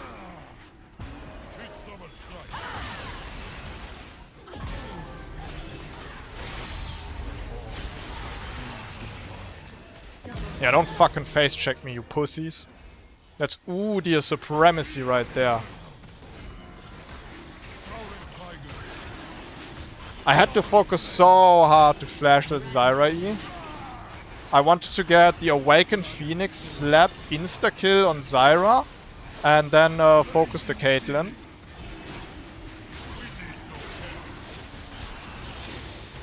But they got away from me too fast. It worked out fine for us though.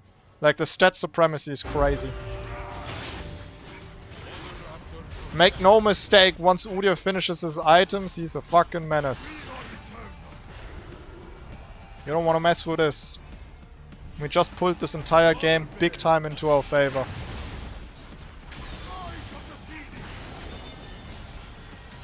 Okay, recall. I gotta skip my blue side to make it to Herald in time. Vi could try a desperate Herald 1v1.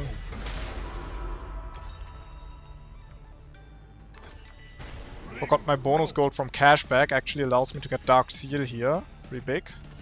Okay, she's still in our red side, so we can actually do our blue side before going to Herald. I don't have to rush to Herald if she's not doing it, because she can't contest me doing it. I have no rush. Vi is in a rush. Vi doesn't want to be where I am right now. It's kind of like the Nidalee game, the first game we had today, where I didn't want to be where Nidalee is at. Vi doesn't want to be where I am, so long as we have about equal amount of teammates.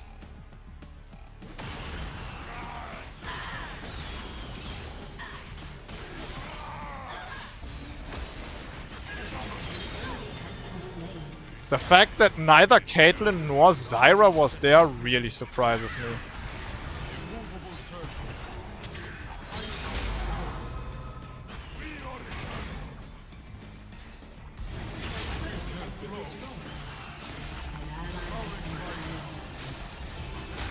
What the fuck? I think I just had a conniption fit. What happened there? How did it reset?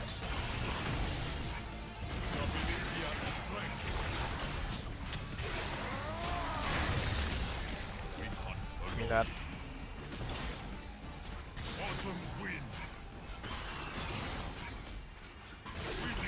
I'd rather clear my blue and red side than help this Aatrox. Aatrox is overextended here. He is going to get ganked 100%. But he's also very strong. He needs a bag to actually buy items. I think he can get a full item. He's definitely being greedy here. If he wants to die for this though, that's on him. Yeah, there's the gank. If he can 1v2 this, fine. Nope, he dies.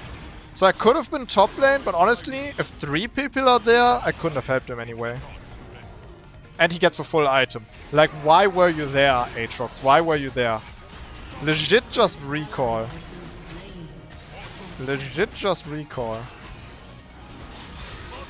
Well, he didn't even have to sell refillable to get his item. This guy was not short on gold.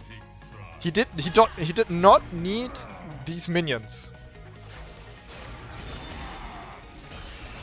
He absolutely did not need these minions. What a griefer.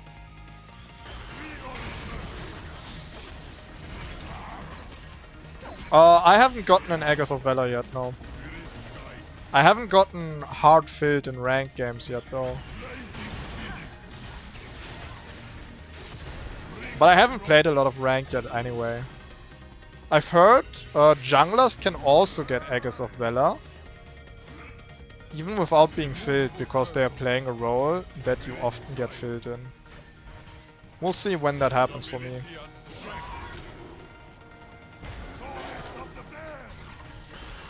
I'm over chasing here a bit, but I'm really fat, so I'm gonna do it. This guy also has no mana. It's fine, I'm getting my awakened up.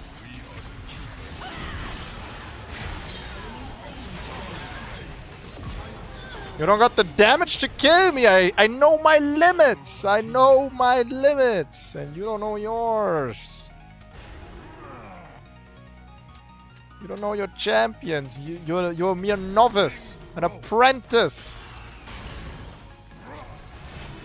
Knowledge gapped. I don't want to place my Herald on this. It's legit one auto attack on this tower. I'm gonna place my Herald bot lane. It's gonna create additional pressure. And allow me to take Dragon more easily. That's the plan.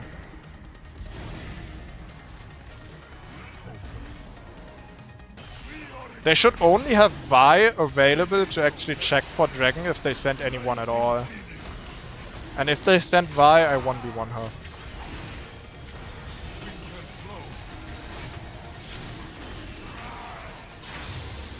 Nice. Soraka dead again. Easily the worst player on our game.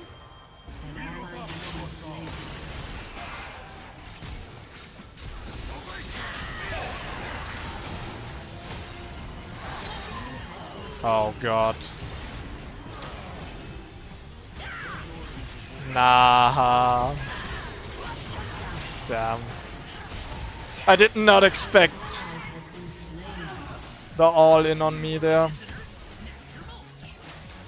Touché. Touché. I tested too close to the sun. Touché, bro. At some point, there's no way to go on. I think I'm gonna go Nash's Tooth again, just because I can perfectly afford it. The other on-hit items are all more expensive. That's the good thing about Nash's Tooth. Not only do I like it the most, but it does have the price going for it. Boom, full item, just like that.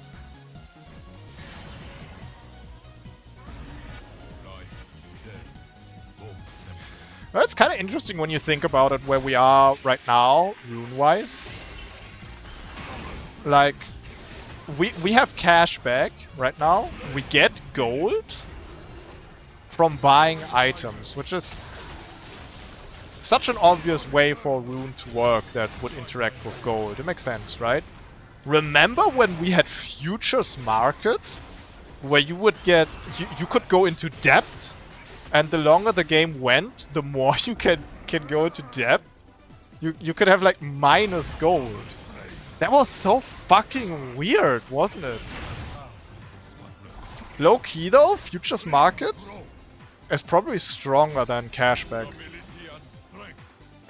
Because you get the gold before you buy the item, not after you buy the item, if you know what I mean. So you get your item sooner. You delay your next item, but you get the item you want right now sooner.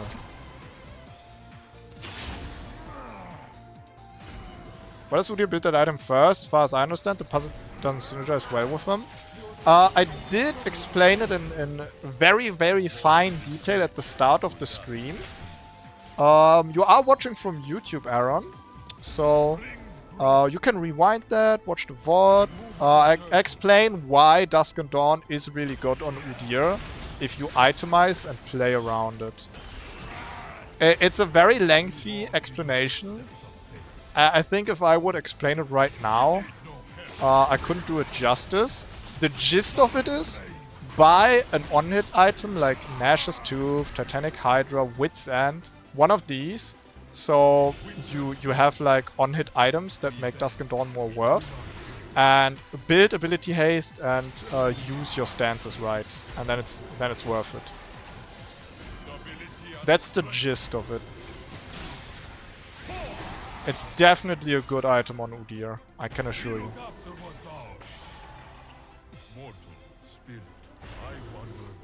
Ooh, Kled out of position.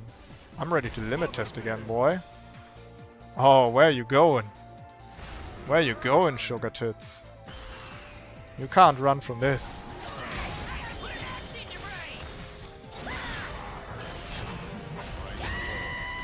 You're not going anywhere.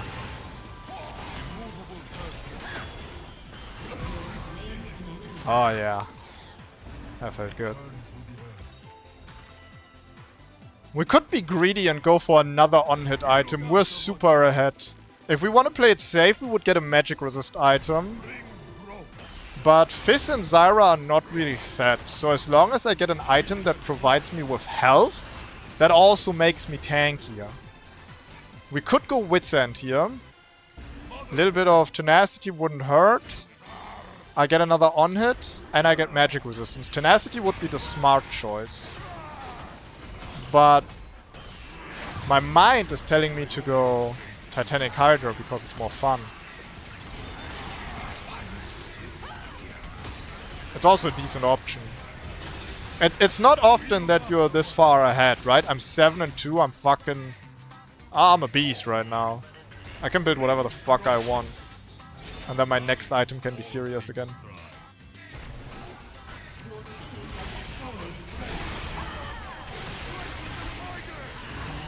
Oh, that's a shame. Couldn't stop the Violent. Ah! No one saw that. I in fact changed my mind. I didn't want to chase that kill anyway. I wanted to go to Dragon. Trust. Trust, boys, trust. This is what we have Cosmic Insight for, so my flash is up more often. And you know what? I have 2.7k gold. I can just stay out and farm the rest 600 for my Titanic Hydra.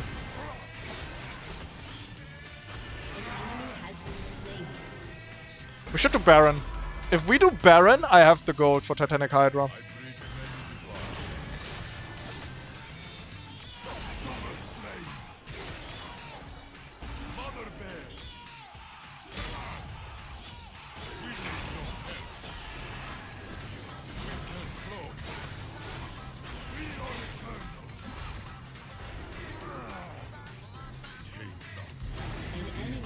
I'm gonna start it. You guys catch up when you got the time.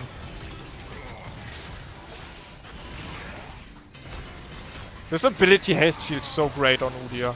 This is the best thing about this item build. I have ability haste in runes and on my first 2 core items.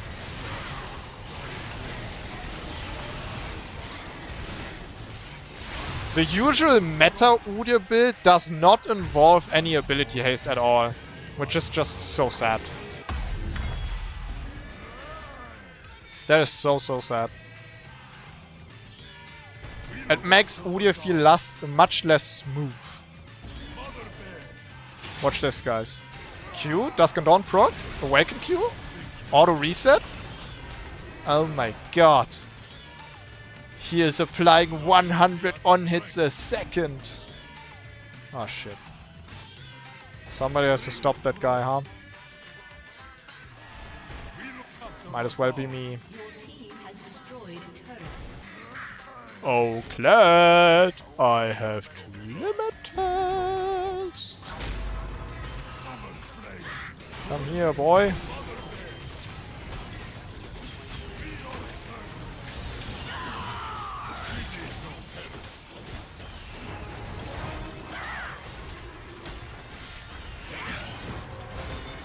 I played that horribly and I just stat checked him. I played that horribly.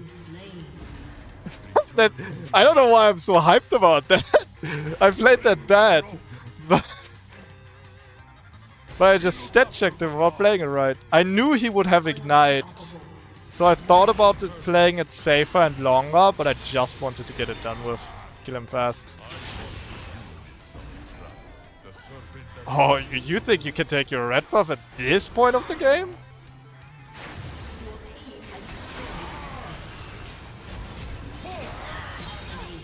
Yeah! That's the on-hit deer. You don't know about that. It's been ages since you've seen it. This build has been forgotten.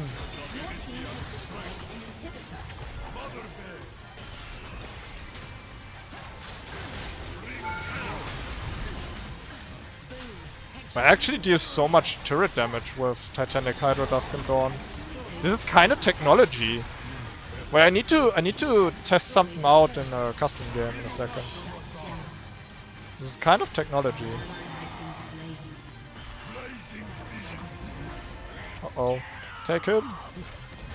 Take him, not me.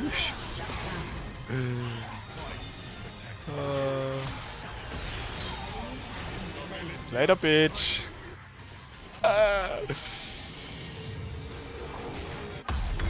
I'm afraid I'm too strong for you. Yeah, okay, we made 1,000 gold with cashback. Not bad, not bad. 1,000 gold.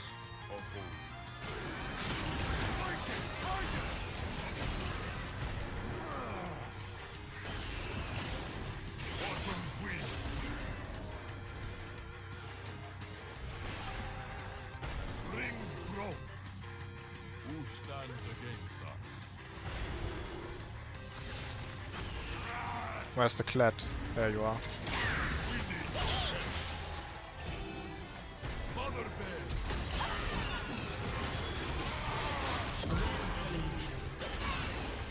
That's the combo breaker!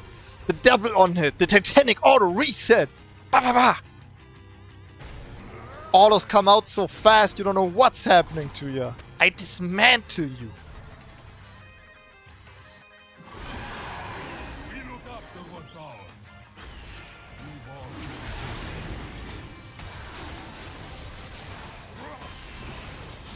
Immovable curtain.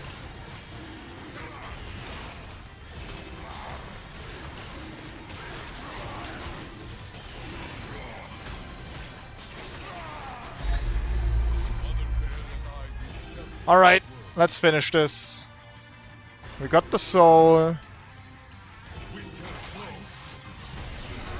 Time to put a bow on this game. Holy Syndra damage, definitely a balanced champion. We're such a nasty team now that I think about it. The only real balanced champions are on our bot lane.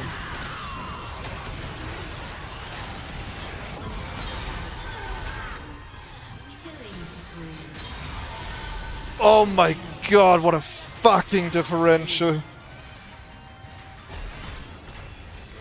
But the Soraka is low-key soft inting. The only thing she did well was warding. She did ward well. I'll say that, you know? Hey, I'm an optimist. If I have nice things to say, I'll say nice things, okay? But the amount of times the Soraka griefed me with dying when she wasn't supposed to. Oh, come on, that was not necessary. Oh. Promoted to Platinum 2. I just got 35 LP for this game, didn't I? What the fuck? I can't see because it says promoted, but wasn't I on 80 before this? Or was I on 85? I either got 30 or 35 LP for this win. My goodness. My goodness, bro. I even out-damaged our mid laner. Wasn't enough for all the laners though. Jungler usually has the least amount of damage. Given that you spend so much time in the jungle. But my damage to objectives should be huge. Yeah. I was on those dragons and barons, that's for sure. I wonder if red buff and blue buff count towards objectives. What does right buff mean when they say objectives? I know objectives are dragons, barons, grubs, heralds, for sure. I'm pretty sure turrets count as well, inhibs as well. But I'm not sure red buff and blue buff would count. Because I feel like my objective damage is way too high every time. I am doing the most damage on dragons every time, that's for sure, but I'm not that far ahead, right? It's kind of crazy.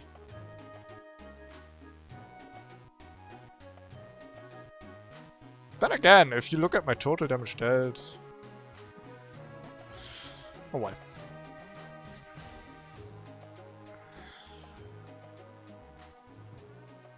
I think Trinity is better. Well, Aaron, we are comparing apples and oranges here, man. They're both Sheen items, that's for sure, right?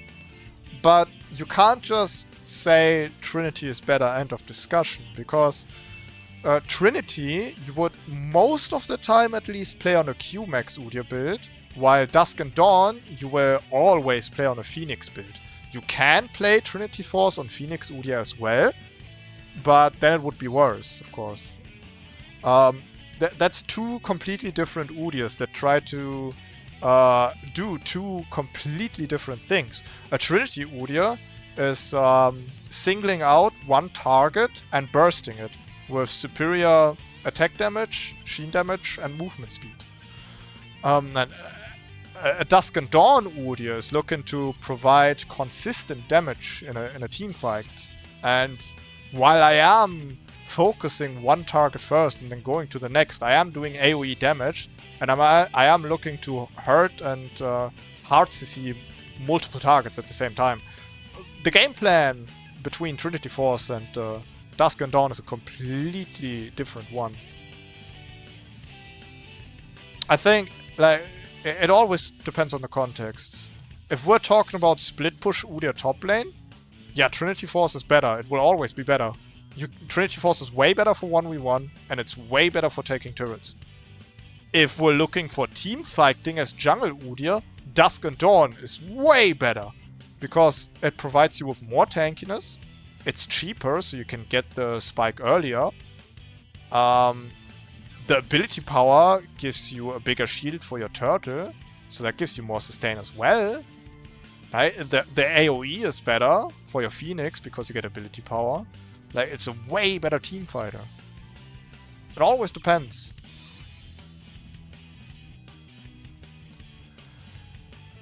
I definitely have time for one more game. I'm just so exhausted, boys. I'm so exhausted. Those games weren't that hard, but I'm always giving 100%. Such good results so far. This was definitely winnable if my team felt like it, but it is what it is. It was a warm-up game. Then the Mana Deer, and then a complete 1v9 with the Dusk and Dawn. I have to try something out in the custom game. And I'll queue up for one final game after that.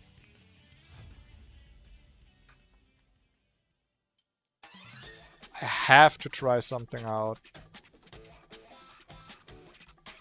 I have a theory, guys. Okay, my theory is as follows, right? Titanic Hydra has a max health on-hit damage. Correct me if I'm wrong, but I'm very sure the on-hit damage from Titanic Hydra actually applies onto turrets. If I build Dusk and Dawn then, and hit a turret, does that mean my Titanic Hydra on-hit is doubled on the turret? Welcome to Summoner's Rift. Because there is one problem. I think Dusk and Dawn doesn't properly work on turrets as it should.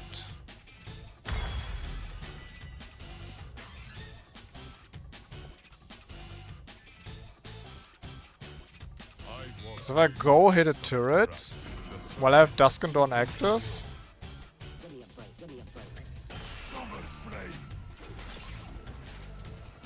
okay, hold on.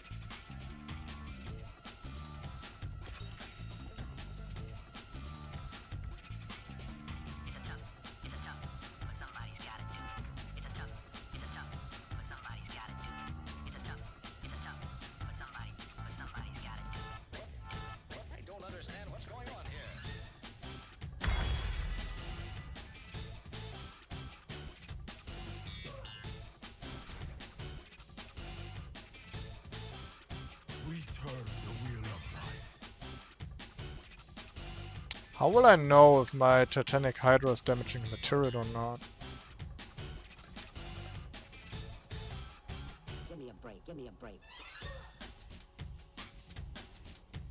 I need to look something up on the wiki real quick.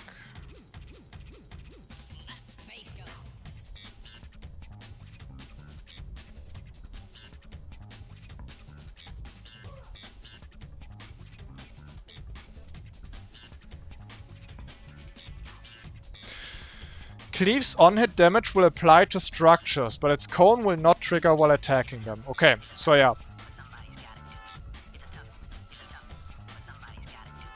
Wait, but what about Titanic Crescent?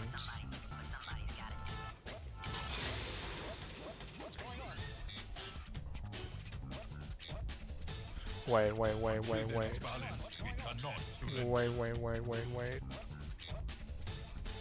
So if I clear this real quick.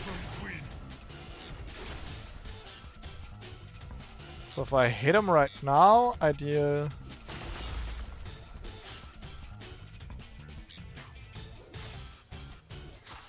Okay, 102 and 12 damage. 102 and 61. Our blood runs hot.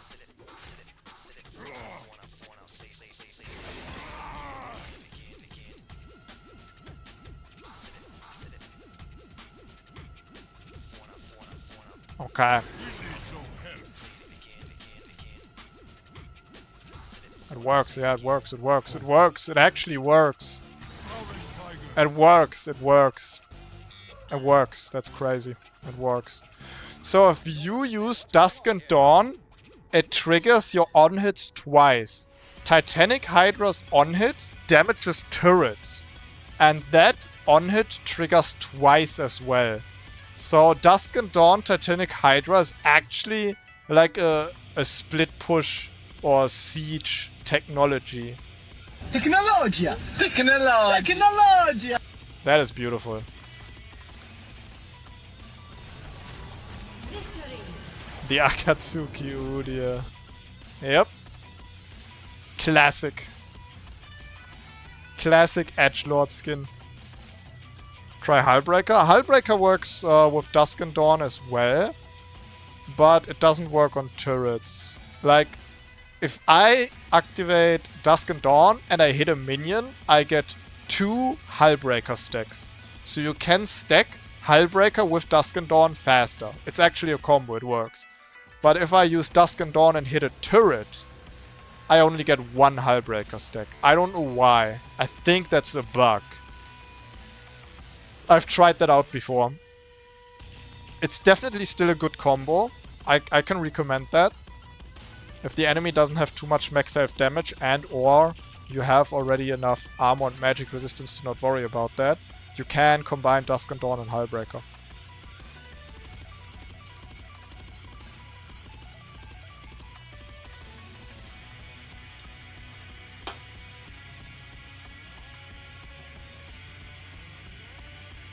LP is kind of inflated this year though. Yeah, I heard. LP is inflated. Kind of sad.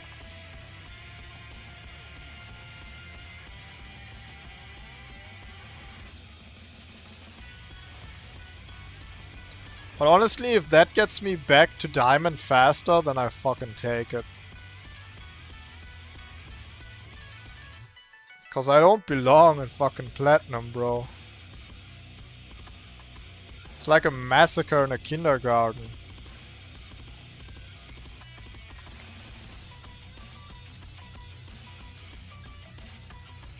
Okay, boys, last round.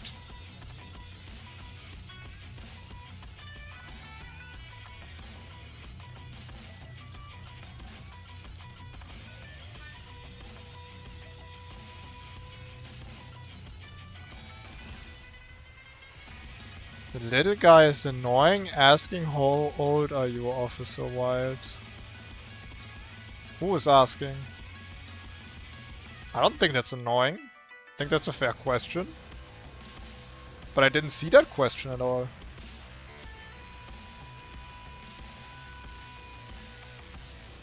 Have you heard of the Udyr files? Is that some sort of Epstein joke?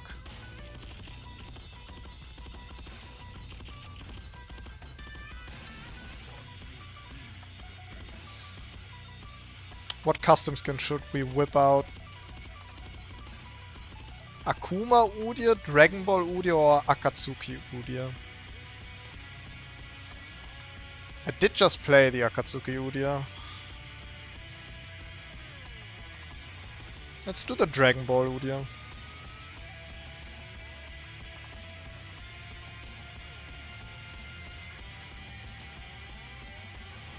Still learning how to play, I'm Silver 2. Are you new to the game, Aaron?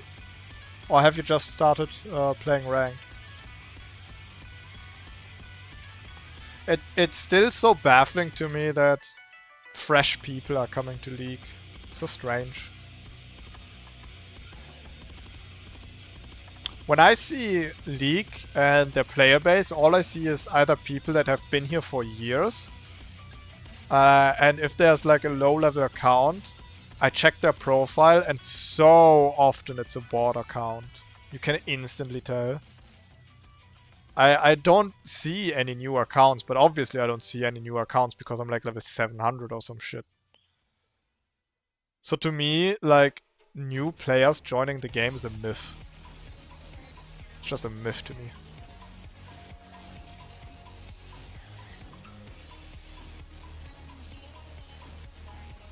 I don't think tenacity is doing me any good here. What we need is slow resistance against this team. Every single champion here, except for Corki, has a slow. So we want to get Boots of Swiftness this time, which is fine, because Plated Steel Caps is not a necessity as long as Kindred doesn't get fed. This is a Boots of Swiftness Deadman's Plate angle for a double slow resistance.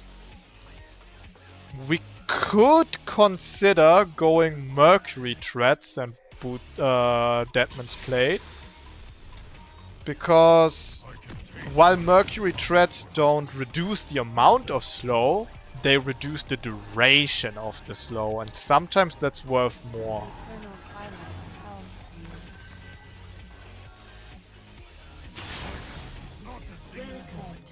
That's a tough call to make, actually. I wanna gank bot lane. So I'm pathing bot. Minions have spawned. So Mercury Threads would reduce the slow,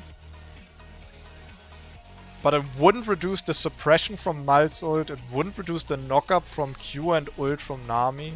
It would only reduce slows. They actually don't have any hard CC, except for Gnar, W and ult, I guess. That can be reduced by tenacity. I think Boots of Swiftness is key here. I'll try it, and if I feel like the slow resistance isn't doing enough, I can still sell them for Merc Threads. It's a little bit of waste of money, but I'm not sure how good the slow resistance will be if I get perma-slowed by some bullshit. Oh, your nephew is the one asking. Okay, so it's not somebody in the chat. Well, I am a young 27. There you go. People usually guess I'm older because of the beard. Then again, 27 actually warrants a lot of people calling me Ankh. Happens more than I wanted to. And I don't want it at all, so that's not saying much.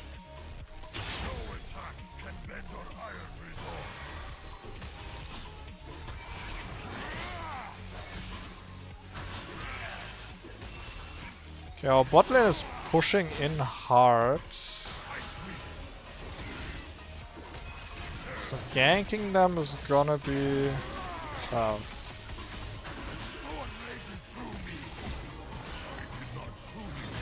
Maybe the wave bounces back though, in time. Does look like it's bouncing back right now.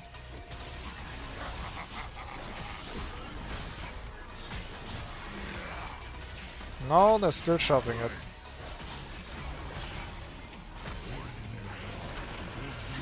Well, I don't always have to force a gank. Yasuo dying to Malzahar is crazy. It is Ignite Malzahar, which is very surprising.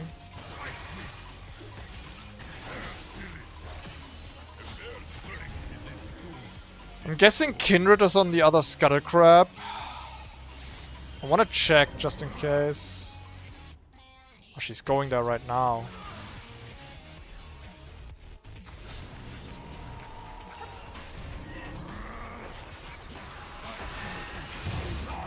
Got it. Seize and Malt. Oh! What is that damage? I thought I could tank that for sure. I mean, it's fine, my team does the cleanup, but... What the fuck? I thought I could tank this for sure. I underestimated Gnar's W proc. What the fuck? Okay, that does not happen often.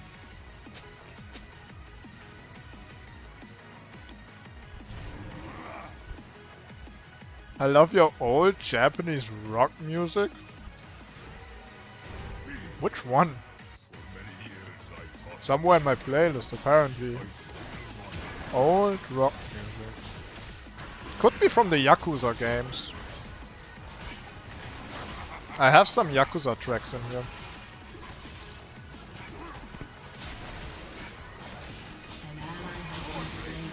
Uh-oh, poopy. Now it's getting fat.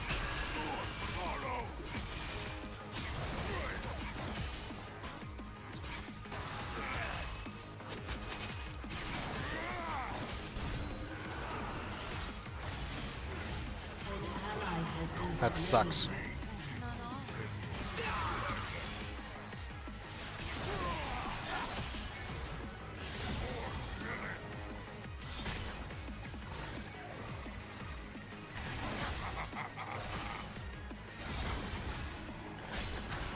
On the bright side, I'm getting farmed.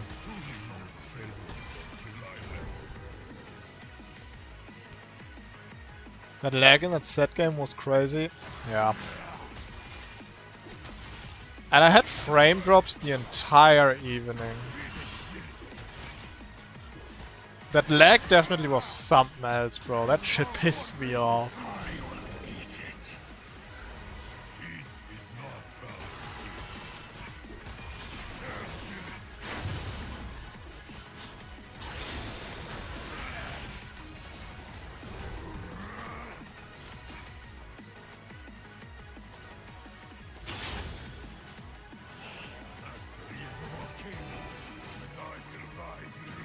They see me? Was I actually in vision range from a minion? Because they instantly backed off here. Sad. I wanted to get that gank.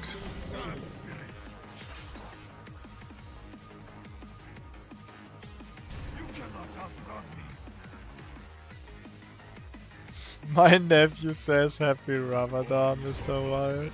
Well, I'm not celebrating, but thank you anyway.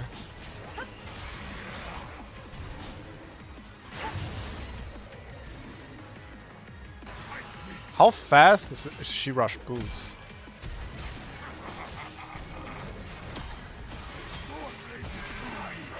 You fuckers, disgusting retard champion. I'm sorry. I hope your nephew didn't hear that. I fucking despise Kindred. Jump over a wall, jump over another wall, jump over a wall. I have no cooldown. I get to flash over one wall every 5 minutes. And Kindred just ignores every wall in the game. Fucking bullshit, bro.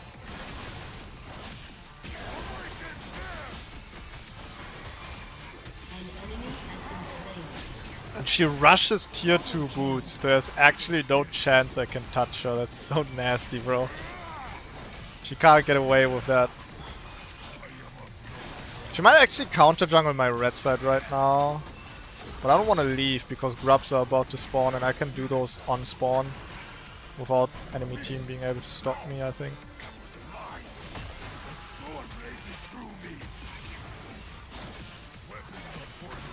If Akali doesn't die here, that is.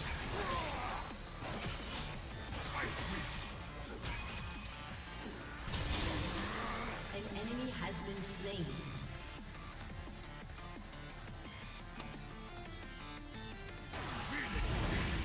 So I'm pretty sure Kindred is on my red side. Which pretty much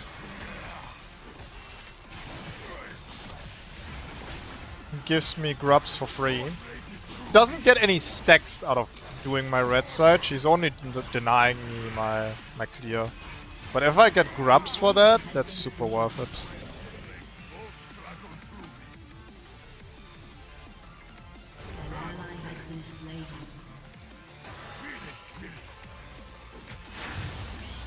Yeah, what's up, pussy? You thought you could just walk in here and take your red side now, huh? Nah, nah, nah, nah, nah, nah. You took my red side, and now I'm taking it. Womp womp.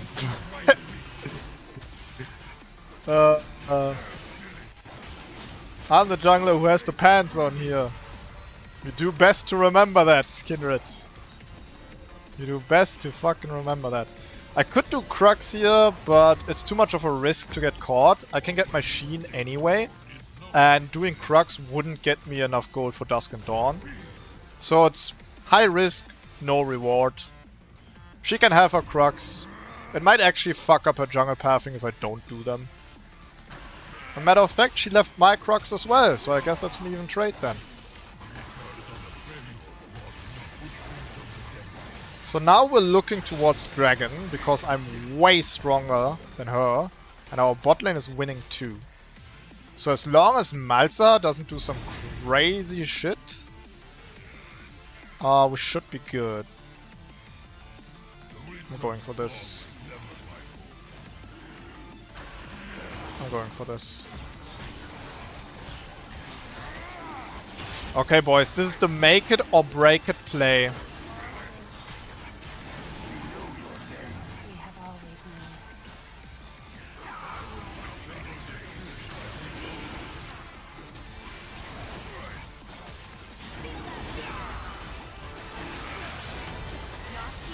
Secure Dragon. Now let's clean the plate. It's time for dessert, gamers! Come here! Papa's hungry for a treat! Oh! Bro, this is the freest game yet. This is the freest game yet, oh my god. Like, none of the games we played today were hard, really. Like, we definitely had to play our best to get a good chance of winning every time, but, dude. These goofy goovers, bro. This Kindred is playing so predictably. I know where she is on the map at every time in the game. It's so easy to deny shit for her. And this Gnar is giga tilted. Already flaming his team. My bot lane is winning without me having to do anything for them, so that's great. Oh, you're kidding. He actually gets the stun there and I don't get mine.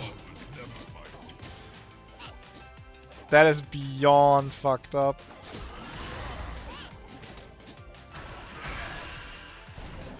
That is beyond fucked up, bro. I thought I could trade stun for stun there. Or he doesn't even go for his W. Because he was about to de-transform.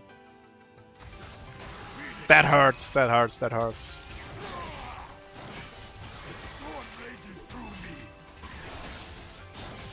I especially want to get a kill on this Gnar, because Gnar is winning the 1v1 against Akali by just rushing pure magic resistance. And I don't have to gank him to win the game. Like, I could just play around this bot lane and Yasuo. Technically, right? But if I can, like, mentally tear down this Gnar, this game's fucking over. If he starts flaming his team more, it's over. It's a mental warfare. Well, I hope this Yasuo knows his limits. Nice. Delicious. Ooh, we have some gold left over. Nice.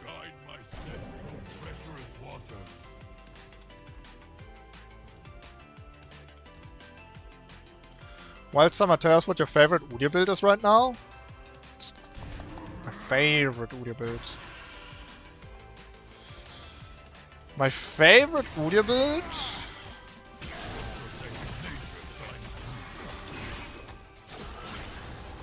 The mana Udyr is really, really fun.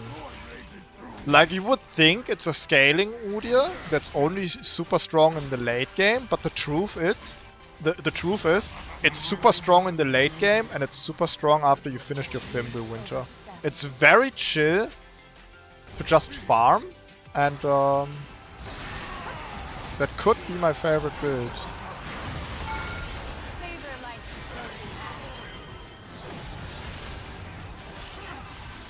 You're going too deep, bro. You're going way too deep. What? Please stop.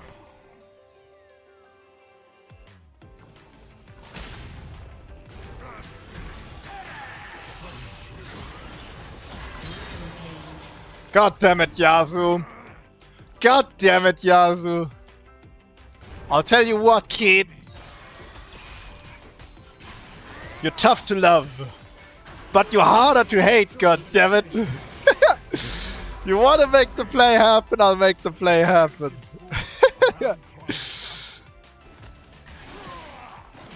God damn it, bro.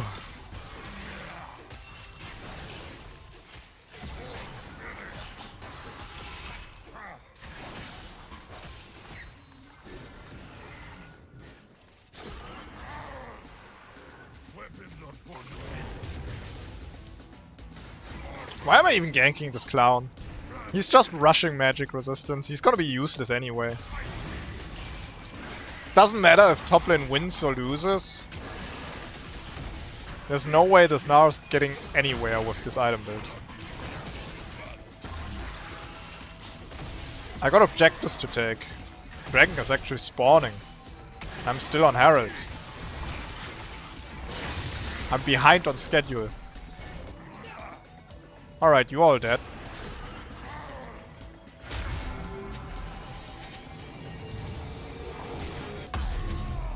Shut down.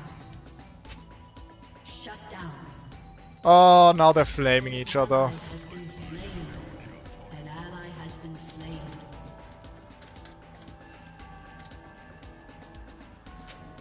When you see us, And we just lost the dragon. Wait, is this fucking game losable all of a sudden?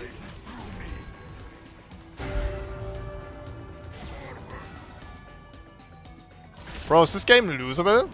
Because these fucking goobers are flaming each other now? I need some damage over here. Thank you.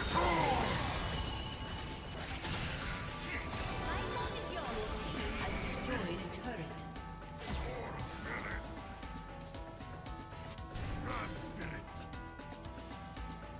Dude, like this Gnar is doing the most useless item build in the game. We're wasting our time killing this tanky piece of shit. He's not useful anyway. And the fact that Yasuo, with us being so far ahead, is flaming our Akali just because one gank didn't work out. Come on, bro. How can you be like so mentally, I don't know, stunted? Is that the right word? An ally has been slain. Oh, god damn it. There he goes dying again. Oh my god. Can lose. Hello, Mr. Wild. My nephew just joined the chat. Are you for real?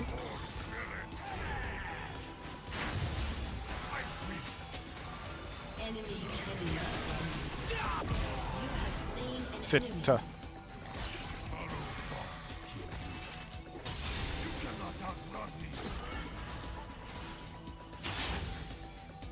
Oh, they're gonna take this mid lane tower? Do I need to stay another wave? Surely not, right?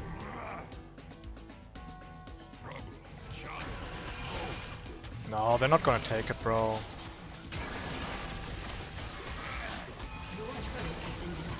Dude, this game is actually losable. Oh my god. Oh, I have to try hard now. This should have been the freest win of the entire evening. I don't know what the fuck my team did. They just flipped their shit and started raging.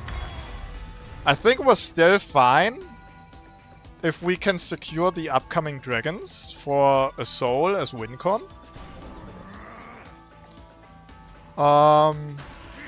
Yeah.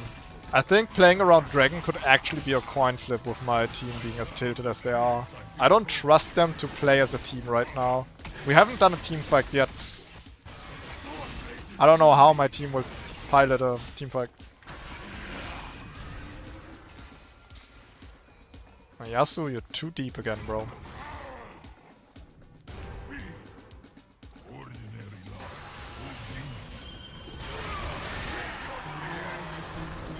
I mean, how are you this blind, bro? How are you? I'm muting him. You cannot outrun me.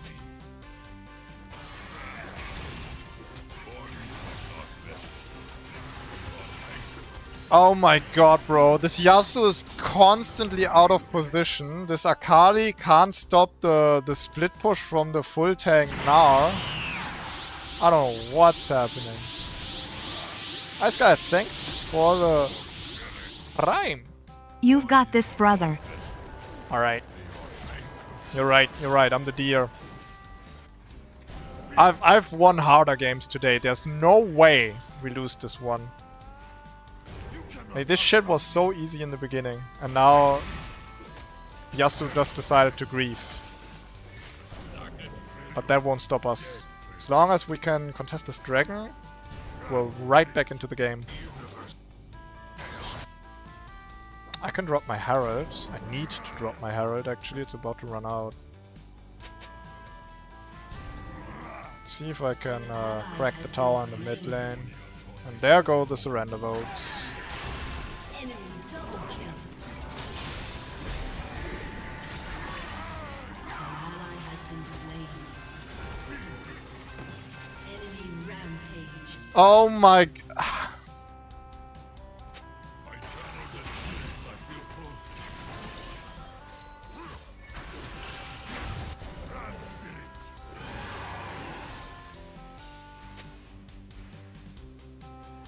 You cannot outrun me. My entire team just died! To the tank Gnar! Mother Raptor, forgive my trespass.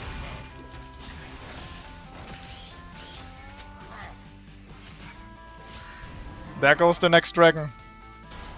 Your turret is All we can do is deafen and keep playing.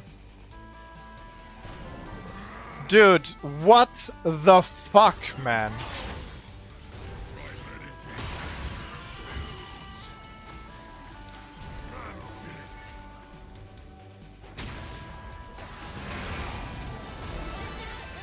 He dies here if he doesn't get help.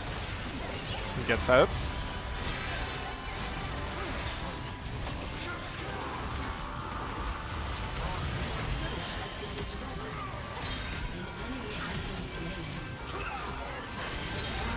We can do Baron here. Baron, Baron, Baron, Baron, Baron, Baron, Baron, Baron. Please, please, please, please, please. The game is back in our hands if we get this Baron, bro.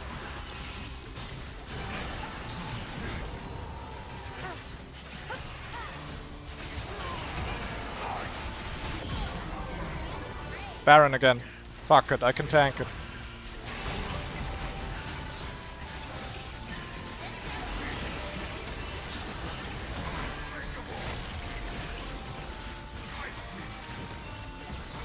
This is a bit of a problem, I'll say.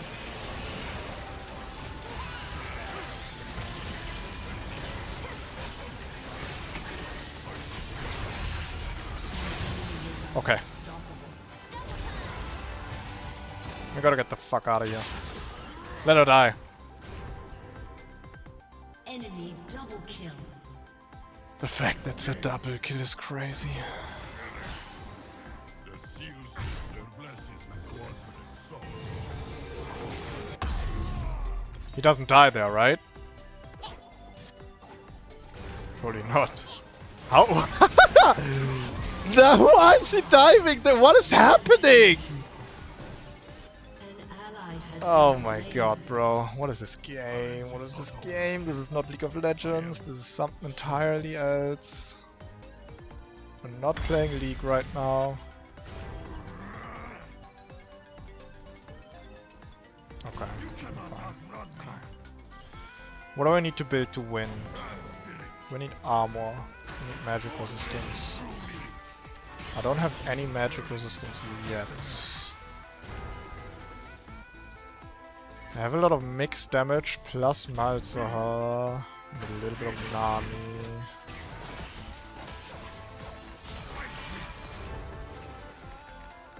Honestly, if I get Witsand here, I should have actually gone Witsand instead of Nash's Tooth.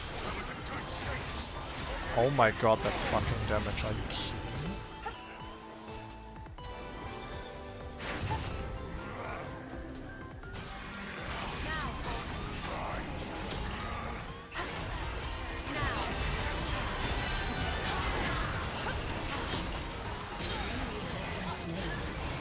Oh my god, this Nara is doing so much damage. How? He legit just... How is this Gnar dealing so much damage? He doesn't even have an aggressive rune. He's running fleet footwork. I do not understand this Gnar damage. I know his W deals max health damage. And I guess it deals magic damage. Okay, so there I need magic resistance. Come. I'll shut up. I need magic resistance. I should have gotten Wit's End instead of Nash's Tooth. It would have given me on-hit damage while also providing me tenacity so I can stick to Boots of Swiftness no matter what. Thank God Varus is broken as fuck. Oh my god, the game's won. My bot lane winning that 2v2 right there is a huge win for our ego and a huge blow to their mental. We get this dragon and we're so back. Dude, why do I have to log in for this round? This game was over. This game was won. You gotta understand how over this game was, bro. There was actually no way for the enemy to pull out a W here.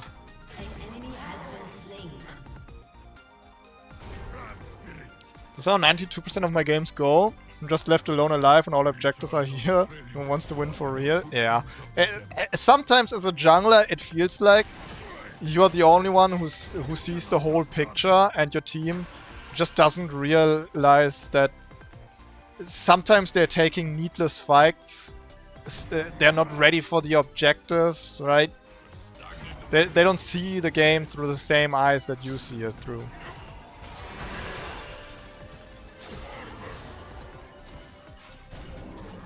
I need my team grouped up here for the dragon, or we're gonna have an issue.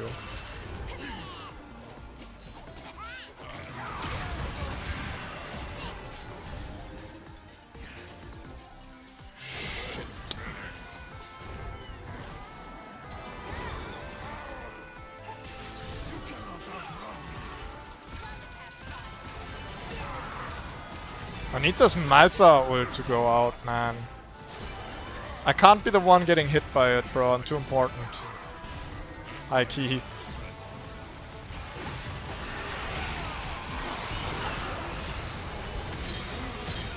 Okay, I found a window. I found a window. He had to tank my awakened R and 2 of his teammates as well. That's worth tanking his R then. He had to let me go. Oh my god, that was beautiful. Dude, this Malzahar, he was actually zoning me so hard there. He was keeping his ult just for me. He was not gonna use it until I engaged. I saw our Yasuo drop under half health and I'm like, fuck, I have to go in now. I have to tank this ultimate. I was lucky a window opened there. The enemy was like way too cluttered up. I'm not sure they had the bush warded that I was in. Because Malza could have ulted me sooner?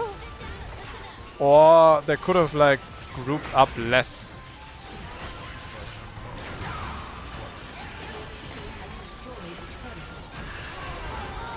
Here's my awakened. So I slow them down for my team to escape. He doesn't get Mega now? It's huge. I have flash to all in somebody.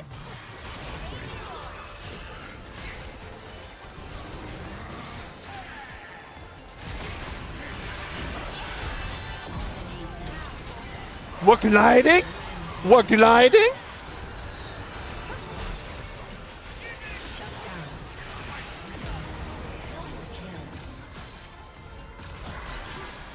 Oh my god, bro. It's just another 1v9 performance.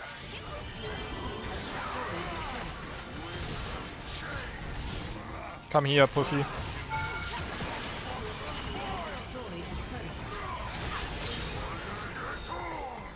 How? Oh my god, bro, I actually had to fucking 1v9 this shit.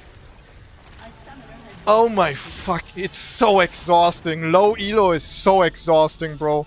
It's like the enemy team is unironically drooling and you can get away with every play you set your mind to. But your allies will drool even harder, bro. Oh my god, bro, the fact that this was almost losable. Jesus fucking Christ. Like, this Yasuo was pinging and flaming everyone. The game was so easy. We had it in the bag and these guys almost tossed it. I actually had to log in for this one. Fuck my skibbity life, bro. Okay, wow. Wow.